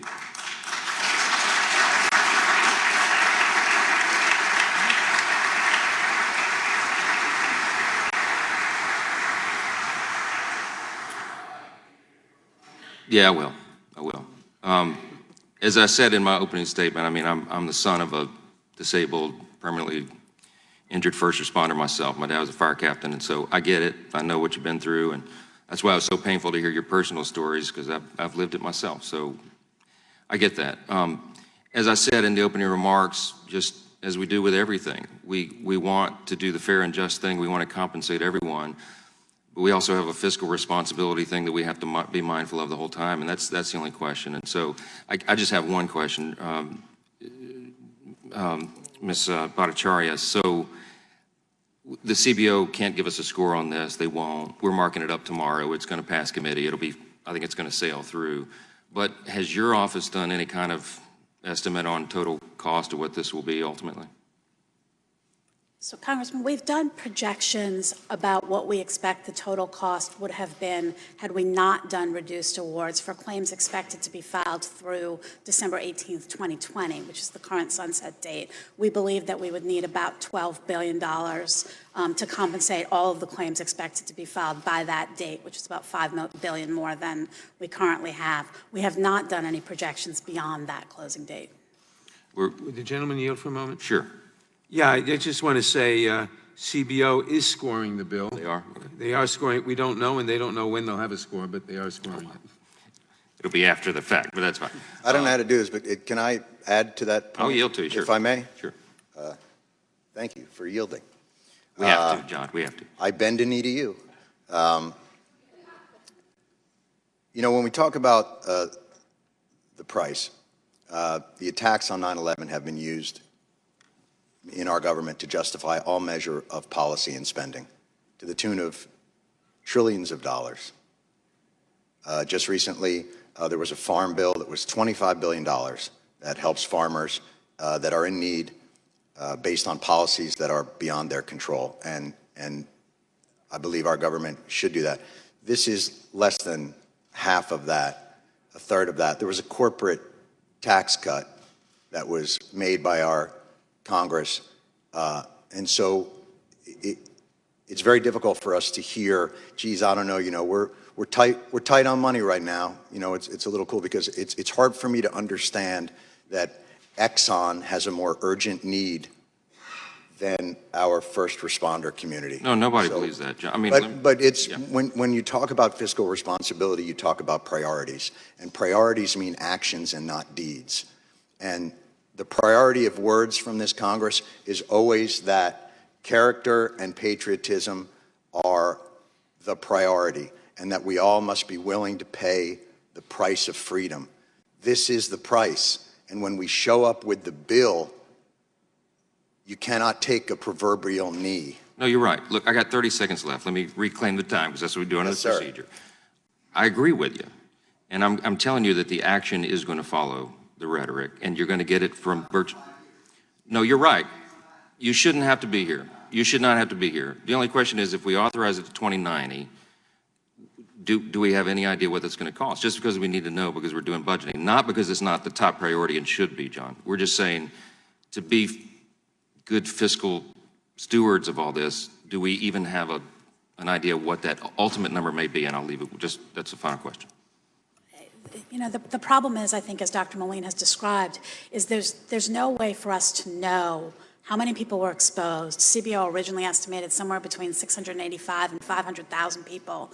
And there's no way for us to know how many of those exposed will actually get sick, partly because of the latency periods associated with cancer. And so, unfortunately, we have not been able to make those projections beyond December 18th, 2020. I just want to say, even if it's, I'm done, Mr. Chairman, I'm out of time, but even if it's an astronomical number, it is a responsibility of the government. We know that. The question is, can we just figure out what that number is? And that's it. Now, I'll yield back. I'm out of time. Thank you all. I thank the gentleman for yielding back. Let me just point out, on time I will assume, the terrorists declared war on us. When we declare war on somebody, whether it's Japan in 1941 or Al-Qaeda now, we don't have a cost estimate. We don't have a time estimate. We don't have a cost estimate. We just say we have to do it. And we'll have some sort of cost estimate. It may not be accurate. Who knows? I mean, when you're talking about, but this is part of a war that was declared on us, and we have to do it. And the cost estimate may follow, may not. CBO will guess. They will give us a cost. It'll be a pure guess. I don't know how accurate that'll be. They don't know either. But it doesn't matter. This is part of a war, and it's part of something we have to do, and we'll do it. The gentleman from Tennessee, the chairman of the subcommittee, Mr. Cohen. Thank you, Mr. Chair. I appreciate each and every one of you who have worked on this issue and worked at 9/11. Your testimony, Mr. Alvarez, Lieutenant McConnell, everybody here has been touching. It's told a story. It will be relayed to members of Congress and to the public through the media and through word of mouth. This is an American tragedy. It was an attack on America, and you did your jobs. Thank you. The New York Fire Department is an institution that I think we all in America hold in high regard. NYFD hats are everywhere because people respect what the fire department did going into those towers and sacrificing their lives and continuing to go through the debris and look for survivors. So it will be done. Mr. Johnson well expressed the fact that we'll pass this bill and we will get it done. I'm going to defend an institution that is sometimes not easy to defend, but is the bulwark of democracy, and that's the United States Congress. And the United States Congress is a good body that represents people in their districts and comes together. It doesn't always come together and express itself in policies that I agree with, and I don't get everything I want, but you get something. You work together. This is a subcommittee of a committee. My subcommittee, every single member on my side, which is 8 of us, have been here today. Some, like Ms. Garcia said, I have a financial services committee. We have other committees at the same time. Some members are in their offices visiting with constituents, or they may be watching on television because this is broadcast. But the subcommittee is only 8 members, including Mr. Nadler, who's ex officio of all the subcommittees on my side, and I think 5 on Mr. Johnson's side. And I know Mr. Collins was here, and he's a sponsor of the bill. Our attendance was pretty good. All these empty chairs, that's because it's for the full committee. It's not because of disrespect or lack of attention to you. That's not true. And we will respond, and we will see that this is funded. Now, Mr. Stewart, I appreciate what you've done and what you do and what you said.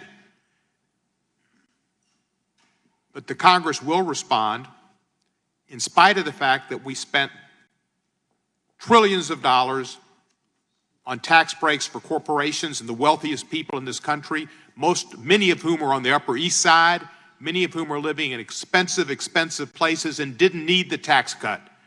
That's where the money should be. And there's a lot of money that ought to go into research on diseases and the National Institutes of Health to keep all of us alive that we're not giving because we're spending it on defense projects, some of which are not necessary because they're being spent for the producers of the weapons and not to defend America. We need budget priorities and budget sense, but it comes together in a majority. And there is an issue that Mr. Johnson raises about fiscal responsibility. We gave it away last year when we passed that tax bill. We gave the upper 0.5% monies they didn't need. People who you were fighting to protect and work for. So, I'm not happy with Congress with that bill. I voted against it. I call it a tax scam, and I believe it was. But I will work for you, and I will work for people who have sickness and disease and who fight for others and sacrifice themselves and don't make six-figure salaries, because we need to look upon people who are just getting from day to day and trying to help others, and the police and the fire departments do that. And Mr. Alvarez, thank you so much for being here, and God bless you. God bless you, and I yield back the balance of my time.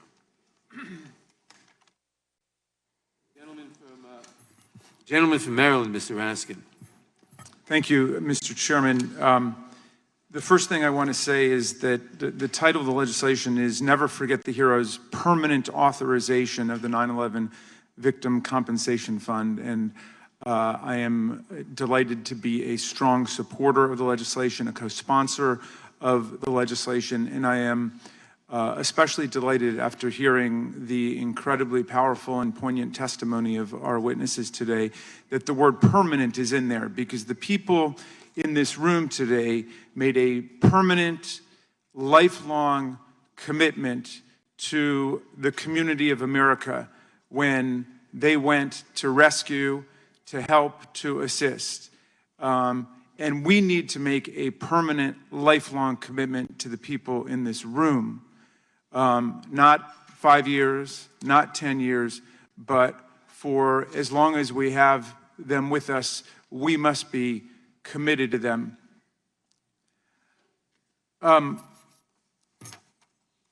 Something that Mr. Stewart said reminded me of this essay that I once read by George Orwell, who contrasted patriotism and nationalism. And he said, patriotism is about a true devotion to your community, to your neighbors, to your friends, to your family, to the values, to your Constitution, to the community. That's what patriotism is. Nationalism is just about sinking your individuality into some mythic military hold to go to war against people from other countries. And the people in the room today are real patriots. And we've got to be patriots too, Mr. Chairman. We've got to pass this legislation to demonstrate that we really do take care of our own people, and we are really devoted to the community that is America. Maybe they were victims of misfortune the day that those 18 hijackers, most of them Saudis, pumped up with religious hatred and extremism and zealotry, came to attack our country. So maybe they were victims of misfortune, but if today they're not getting the health care that they need, they are not just victims of misfortune, they are victims of an injustice perpetrated by our government. And life is hard enough on our people with all of the misfortune, with the sickness, the illness, the injury, the accident, that the government should not be compounding the misfortunes of life with the injustice of denying people the health care that they need and that they should be receiving in the richest society that ever existed at the richest moment that it was ever in existence. So we're going to make this happen. Ms. Nordstrom, I want to ask you a question. Your story is very poignant to me. You're describing what happened to school children who were sent back to the neighborhood when it was no longer safe. And now you describe how many of your classmates are coming down with asthma and cancer and fatal diseases, and you've already lost some of them, and I think you described being at your 20th reunion, is that right? Or Not even my 20th not reunion, even. that's in a few years. Okay, but how does America, or how does the city keep track of people in your situation? Who reached out to you? I assume that the fire departments and the police departments have a way of communicating with people, but who's keeping track of people in your situation? That's been incredibly challenging, and one of the reasons that this fund closing, when it does, will really be harmful for us is that a lot of people in my situation are not aware that they qualify for these services. A lot of the coverage of this of these services gets directed at responders, and because of that, a lot of survivors, especially those outside of the city, and we live nationally dispersed. I live in California. I do not live in New York City. I haven't for 12 years. A lot of us don't have, local advocates on this issue. There's no local press coverage of this issue. And so there's a large group of people that may already be sick who just aren't aware that these services are available to them, who aren't familiar with how to apply to them.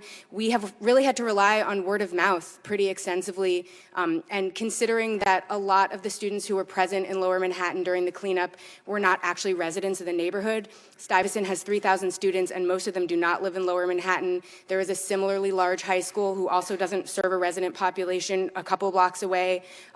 There are a lot of specialized schools in that area. A lot of them do, because a lot of people's parents didn't live in the area, they weren't even informed about these risks. They weren't informed about these services, and so we're still doing the work of reaching out to them now. One final question. This is not a problem that affects only the people in New York. There are people who've left New York or other parts of the country, but also we weren't just hit in New York. We were hit down here in our area at the Pentagon. We were hit in Pennsylvania.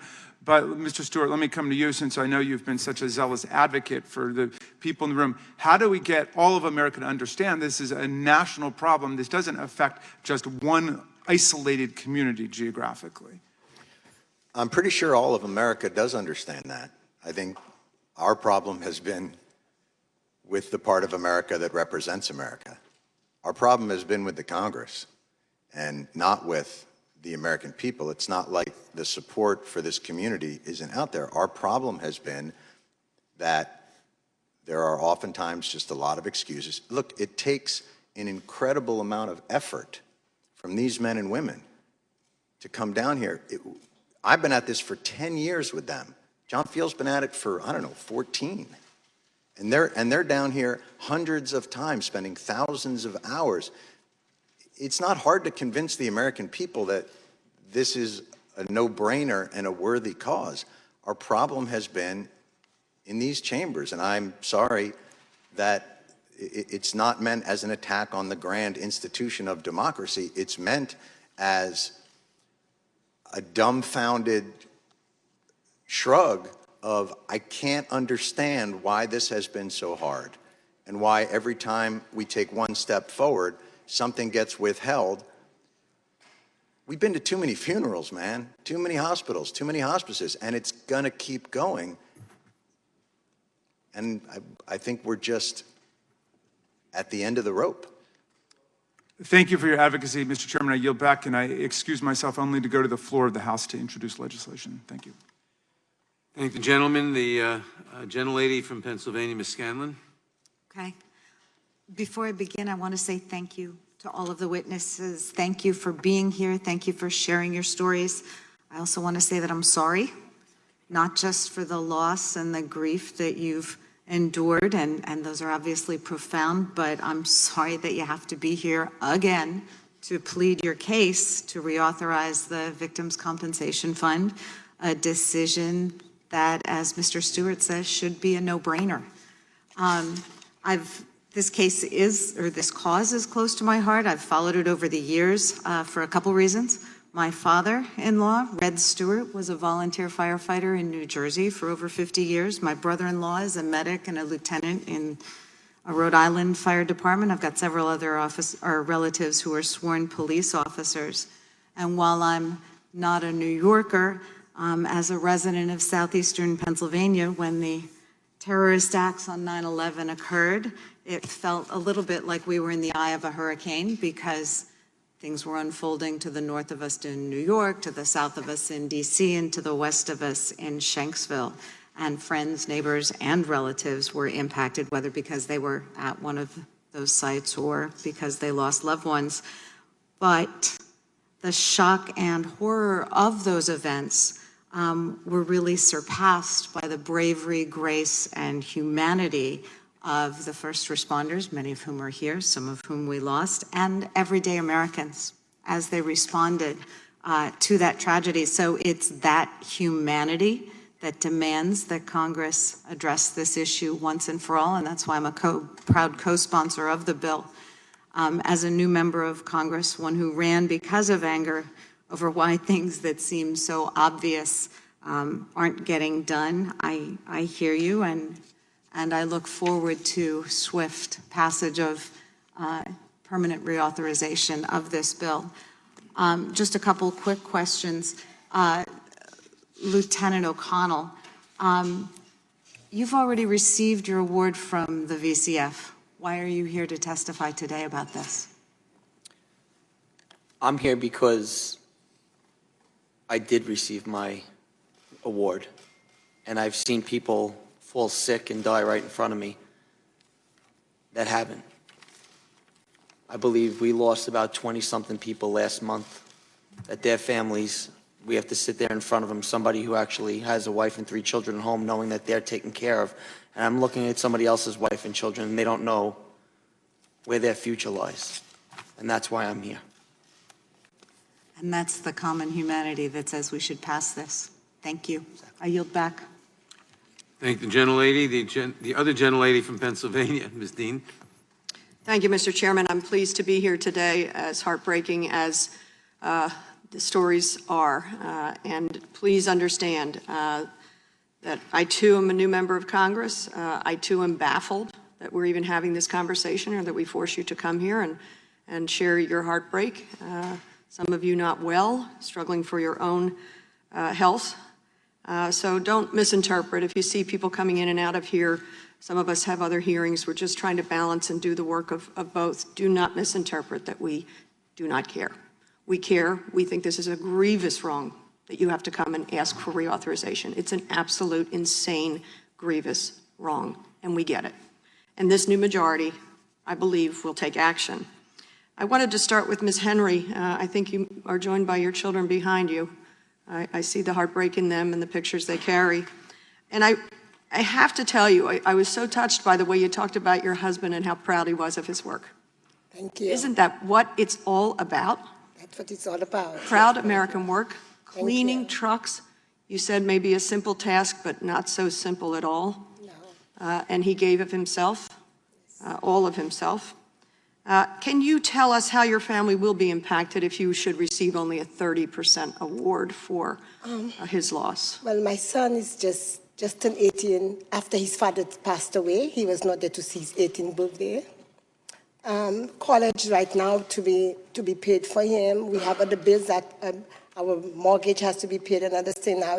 He was the breadwinner for the family. Right now, I have to stand in that position where whatever he was coming home with, now we do not have it. What the little I'm making, I have to be careful how I spend it now and make ends meet for our family. Yes, and I keep thinking of what the special master has to go through to try to slice this up and try to be as equitable as possible. It should not be that way at all. And again, thank you for your family. Thank you. Ms. Nordstrom, I think your testimony is particularly compelling. Can you describe more about what notices you were given, even as young students, or your parents were given, or your teachers were given, about the status of the health in your school? Once we were already back at the school, we received a number of sort of cryptic warnings. We started to get notes home that said, don't drink out of the water fountain, and we were suddenly not allowed to leave the building for lunch, which was a privilege that we had enjoyed before that. And for some reason, it was supposed to be okay that we walked to and from the subway in that same air, but apparently eating lunch was not going to be safe. And as soon as we were back, a sort of contentious discussion broke out about whether we should be there or not. But, you know, we didn't really have any agency in that discussion. That was obviously a discussion that was happening between government officials, parents, and teachers at the school. And so we sort of witnessed a lot of information come out late in the game after the Parents Administration started to investigate things.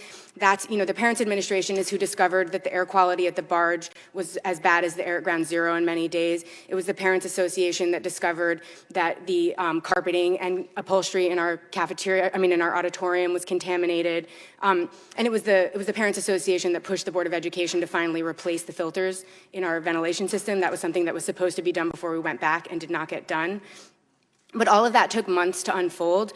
So by the end of the year, it was pretty clear that we should have never been there, but we never really received that information at a point where we could have acted on it.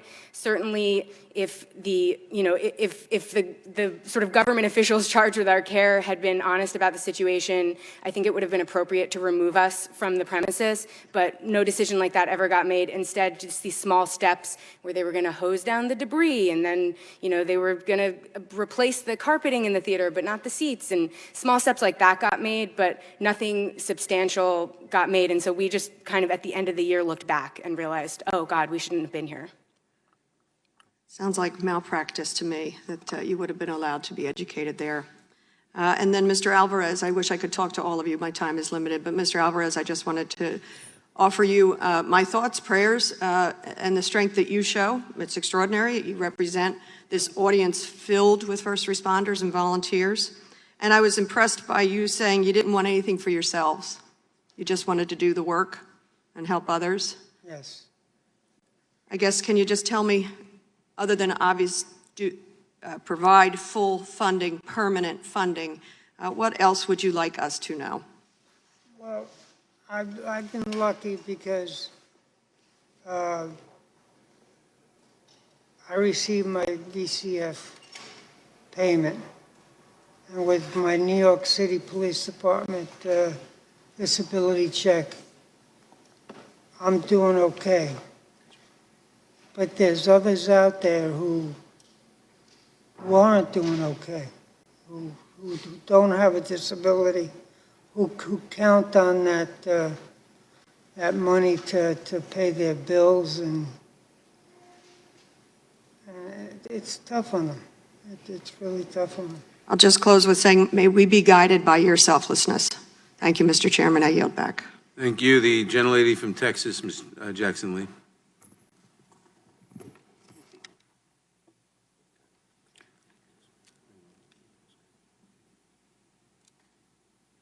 Well, Sheila. I thank the gentleman who just came into the room. Mr. Chairman, thank you very much, and to Mr. Cohen, thank you to the ranking member. I was here on 9/11, and I'm reminded of the immediate work of Jerry Nadler and Carol Maloney and Peter King. My recollection is that I stood with them in the first introduction along with their senators. But I was also here on the day of the incident, frankly, in the United States Capitol. No one knew what was going on. All we heard was screaming and banging on the door, you needed to get out. What a small experience compared to those of you in this room. As we fled as members out of the Capitol, no one had any information. No Blackberries existed, flip phones did not work. And as we escaped, shoes falling off, we could see the billowing smoke from the Pentagon the plane had hit. Rumors abounded. It's going to hit the White House, the State Department, and the United States Capitol. Certainly in that instance, first responders that we had, the Capitol Police, were trying to shuttle members and leadership. And then the stories began to come. Even here in Washington, you wondered where your staff were, whether the buildings were getting ready to be hit. If anyone can self-contain those experiences, just a slight memory, there should be nothing more but clean sailing of this legislation out of the House. In my belief, make it a suspension. What does that mean? It goes to the floor and you pass it immediately. Then it goes to the Senate and there's no procedural tomfoolery. You pass it. They can pass it on unanimous consent. And then it goes to the President of the United States. And all he has to do is sign that bill to give life to people who are in need. I don't see why that cannot be our process. As a member of the United States Congress during that time, I desired greatly in the midst to get to ground zero. The time that I went, flights were not active, and we took the train. And we actually got on the ground. I would never make the point that I was there during rescue. I was there during recovery. And during that time, I watched with my own eyes men go in and out and in and out, finding remains, finding loved ones, finding their fellow comrades. I think you know I was there. They blew a whistle, and they would come with the gurney. They would stand in silence, and they would take those remains. As they did so, you could still see in pockets the smoke and debris. I only want to say in this instance that I see no reason for us to stop on this dime. We need to move. Let me ask the special master in the short time that I have. In the claims that you've had and the overwhelming that you've seen, can you tell me whether there is any tomfoolery with those who have come to apply? Should we be concerned about the need? Should we question the lieutenant or the FBI director or the mother and wife that is grieving? Should we question any of those? Should we look to Mr. Alvarez and be concerned about anything that he's gone through that is not real?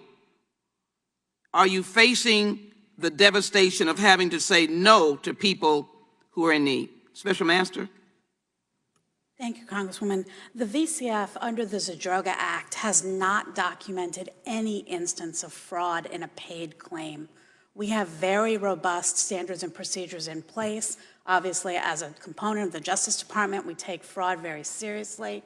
We work very closely with our Inspector General's office to investigate any suspicion of fraud, and we have numerous internal procedures in place, including independent data verification with federal, state, and local entities to provide independent third-party verification of the data that we receive. But we have never documented any instance of fraud in a paid claim. I'm an original co-sponsor of this bill. I want to thank the proponents, as I said. I think that is important to put on the record. Jon Stewart, thank you. I've watched you over the decades. And all I suggest, pass the bill, pass it out of the Senate, give the money, and never let these people look one moment to see that they're not great Americans and patriots and they deserve to be honored. Let's do it now. I yield back. Thank the gentlelady.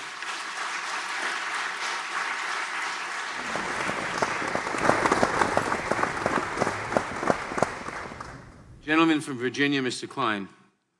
Thank you, Mr. Chairman, and thank you for championing this legislation. I want to thank all of our witnesses for being here, for everyone in the audience who is here to advocate for this legislation.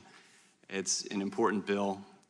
I see some familiar faces in the audience who came to visit me about a month ago to talk about this bill, to educate me as they've been educating all members about the importance of continuing this important fund and providing for these heroes who are here and home, and the families of those who served their country, not just on September 11th, but in the days, weeks, months, years following that fateful day. And I want to thank the gentlelady's for her comments, because I recall that day well, because I too was in this building as a staffer, and we weren't rushed to a safe room by the Capitol Police, as some of the members were.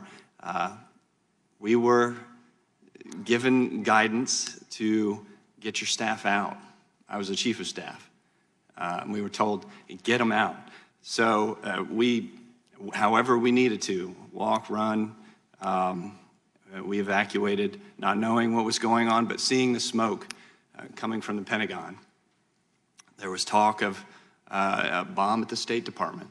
There was talk of more planes in the sky.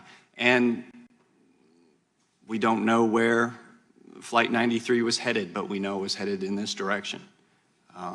And for the heroes who took action that day and said, let's roll, we are eternally grateful for their heroism. And for those who, in the 18 years since, the tens of thousands of men and women, first responders, relief workers, local residents, whose testimony was so moving, and I read it last night, but to hear it in person, Ms. Henry, I know that was very hard for you to articulate just how important this bill is to you and your family, but it's definitely had an impact. And it has an impact for my district as well. We have 29 from the 6th District of Virginia who are on the list of having benefited from this fund. We have to make sure that not only every year on September 11th that we never forget, but every day we owe it to the men and women here. We owe it to the men and women who sacrificed on that day and in the weeks after to renew this fund. So I appreciate all the hard work. Your education had an impact on me, not just because of my experiences on 9/11, but also in learning about your stories, learning about the stories of each and every first responder, each and every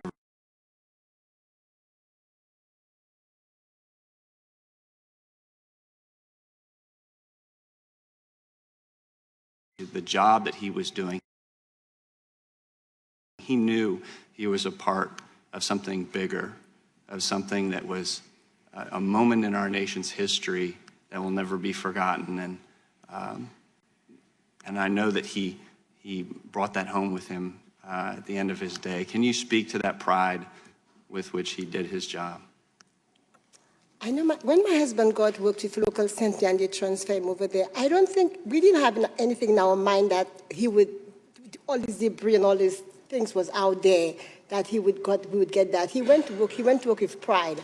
I remember my son Justin being almost 1 year old, and I remember sitting in the back of the van every Saturday morning. We'd drop him at work, and then about 2, 3 o'clock, we'd go back and pick him up, because on a Saturday, I don't work, so it was my pleasure to take him down there. And he was happy to work there. And I'm telling you, I have the badge, that badge he had when they gave to enter that building. He never threw it away. He held on to that badge. He said that's his memory. For anybody talk about 9/11, he has that to tell them, yes, I did work at 9/11. I wish I had hold that badge to show it to you right now. And that's the badge we have. That's the pass, not a badge, a pass. He had to scan that and walk in. And this is the the past that we have that reminded us.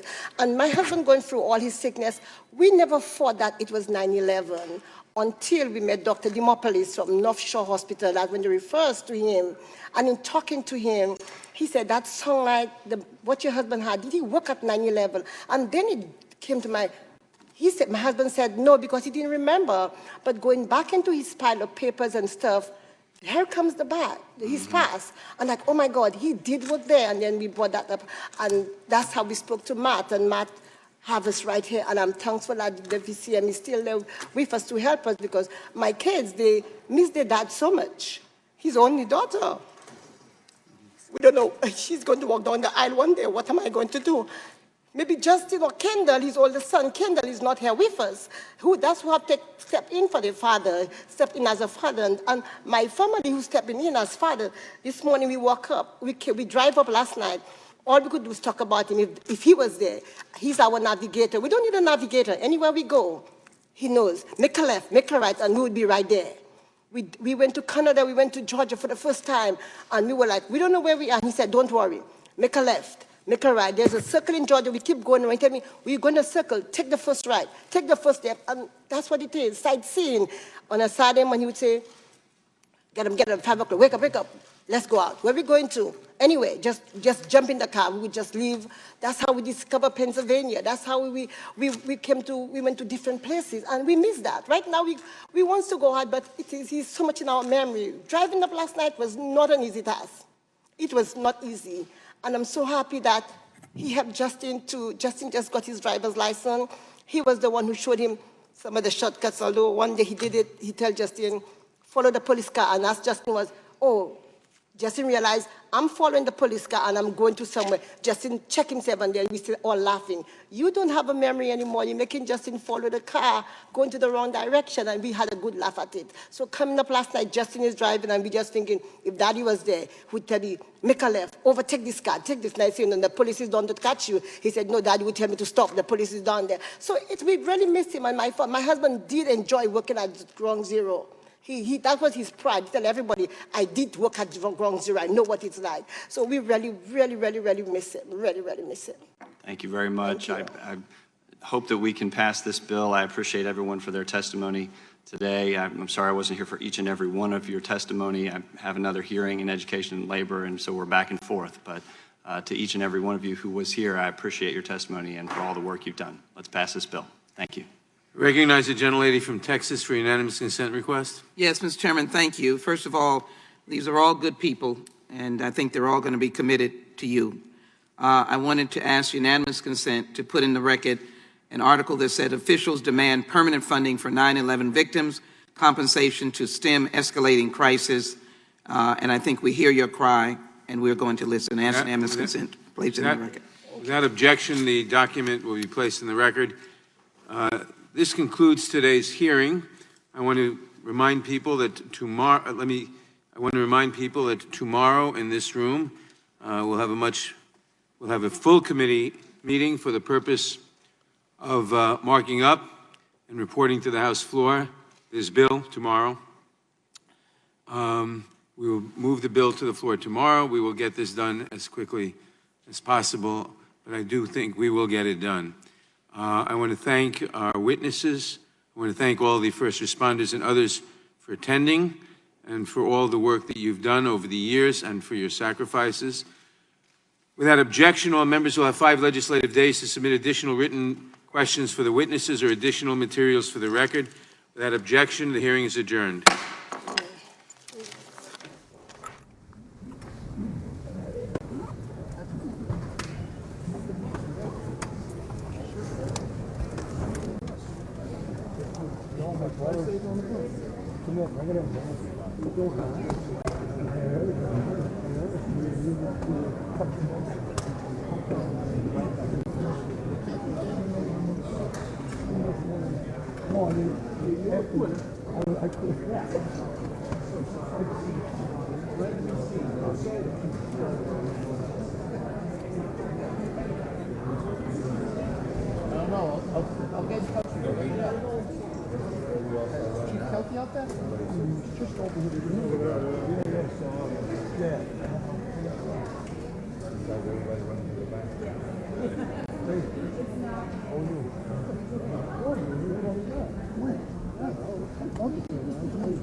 Oh, yeah, I saw Jimmy like that. Yeah, man, right? You know what? I just drove it out there. Jimmy goes, Jimmy, I'm going to call you. You know what? And that's what I put trust in a couple of guys to put it on our things. Put that in.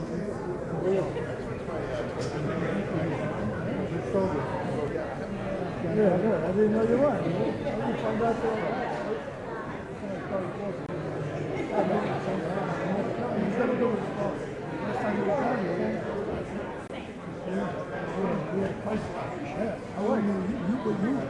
I was fresh enough. So I was in Apple when they called. And I said, no, come back. Yeah, no. First. He said, I'm not going to go.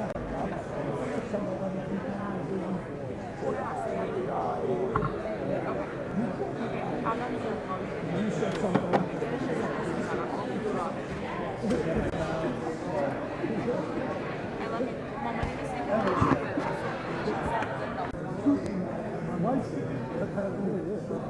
The truth about it is, it's always a question. I'm up there. How are you sitting? I said, I didn't know. I'm trying to blame him. He should have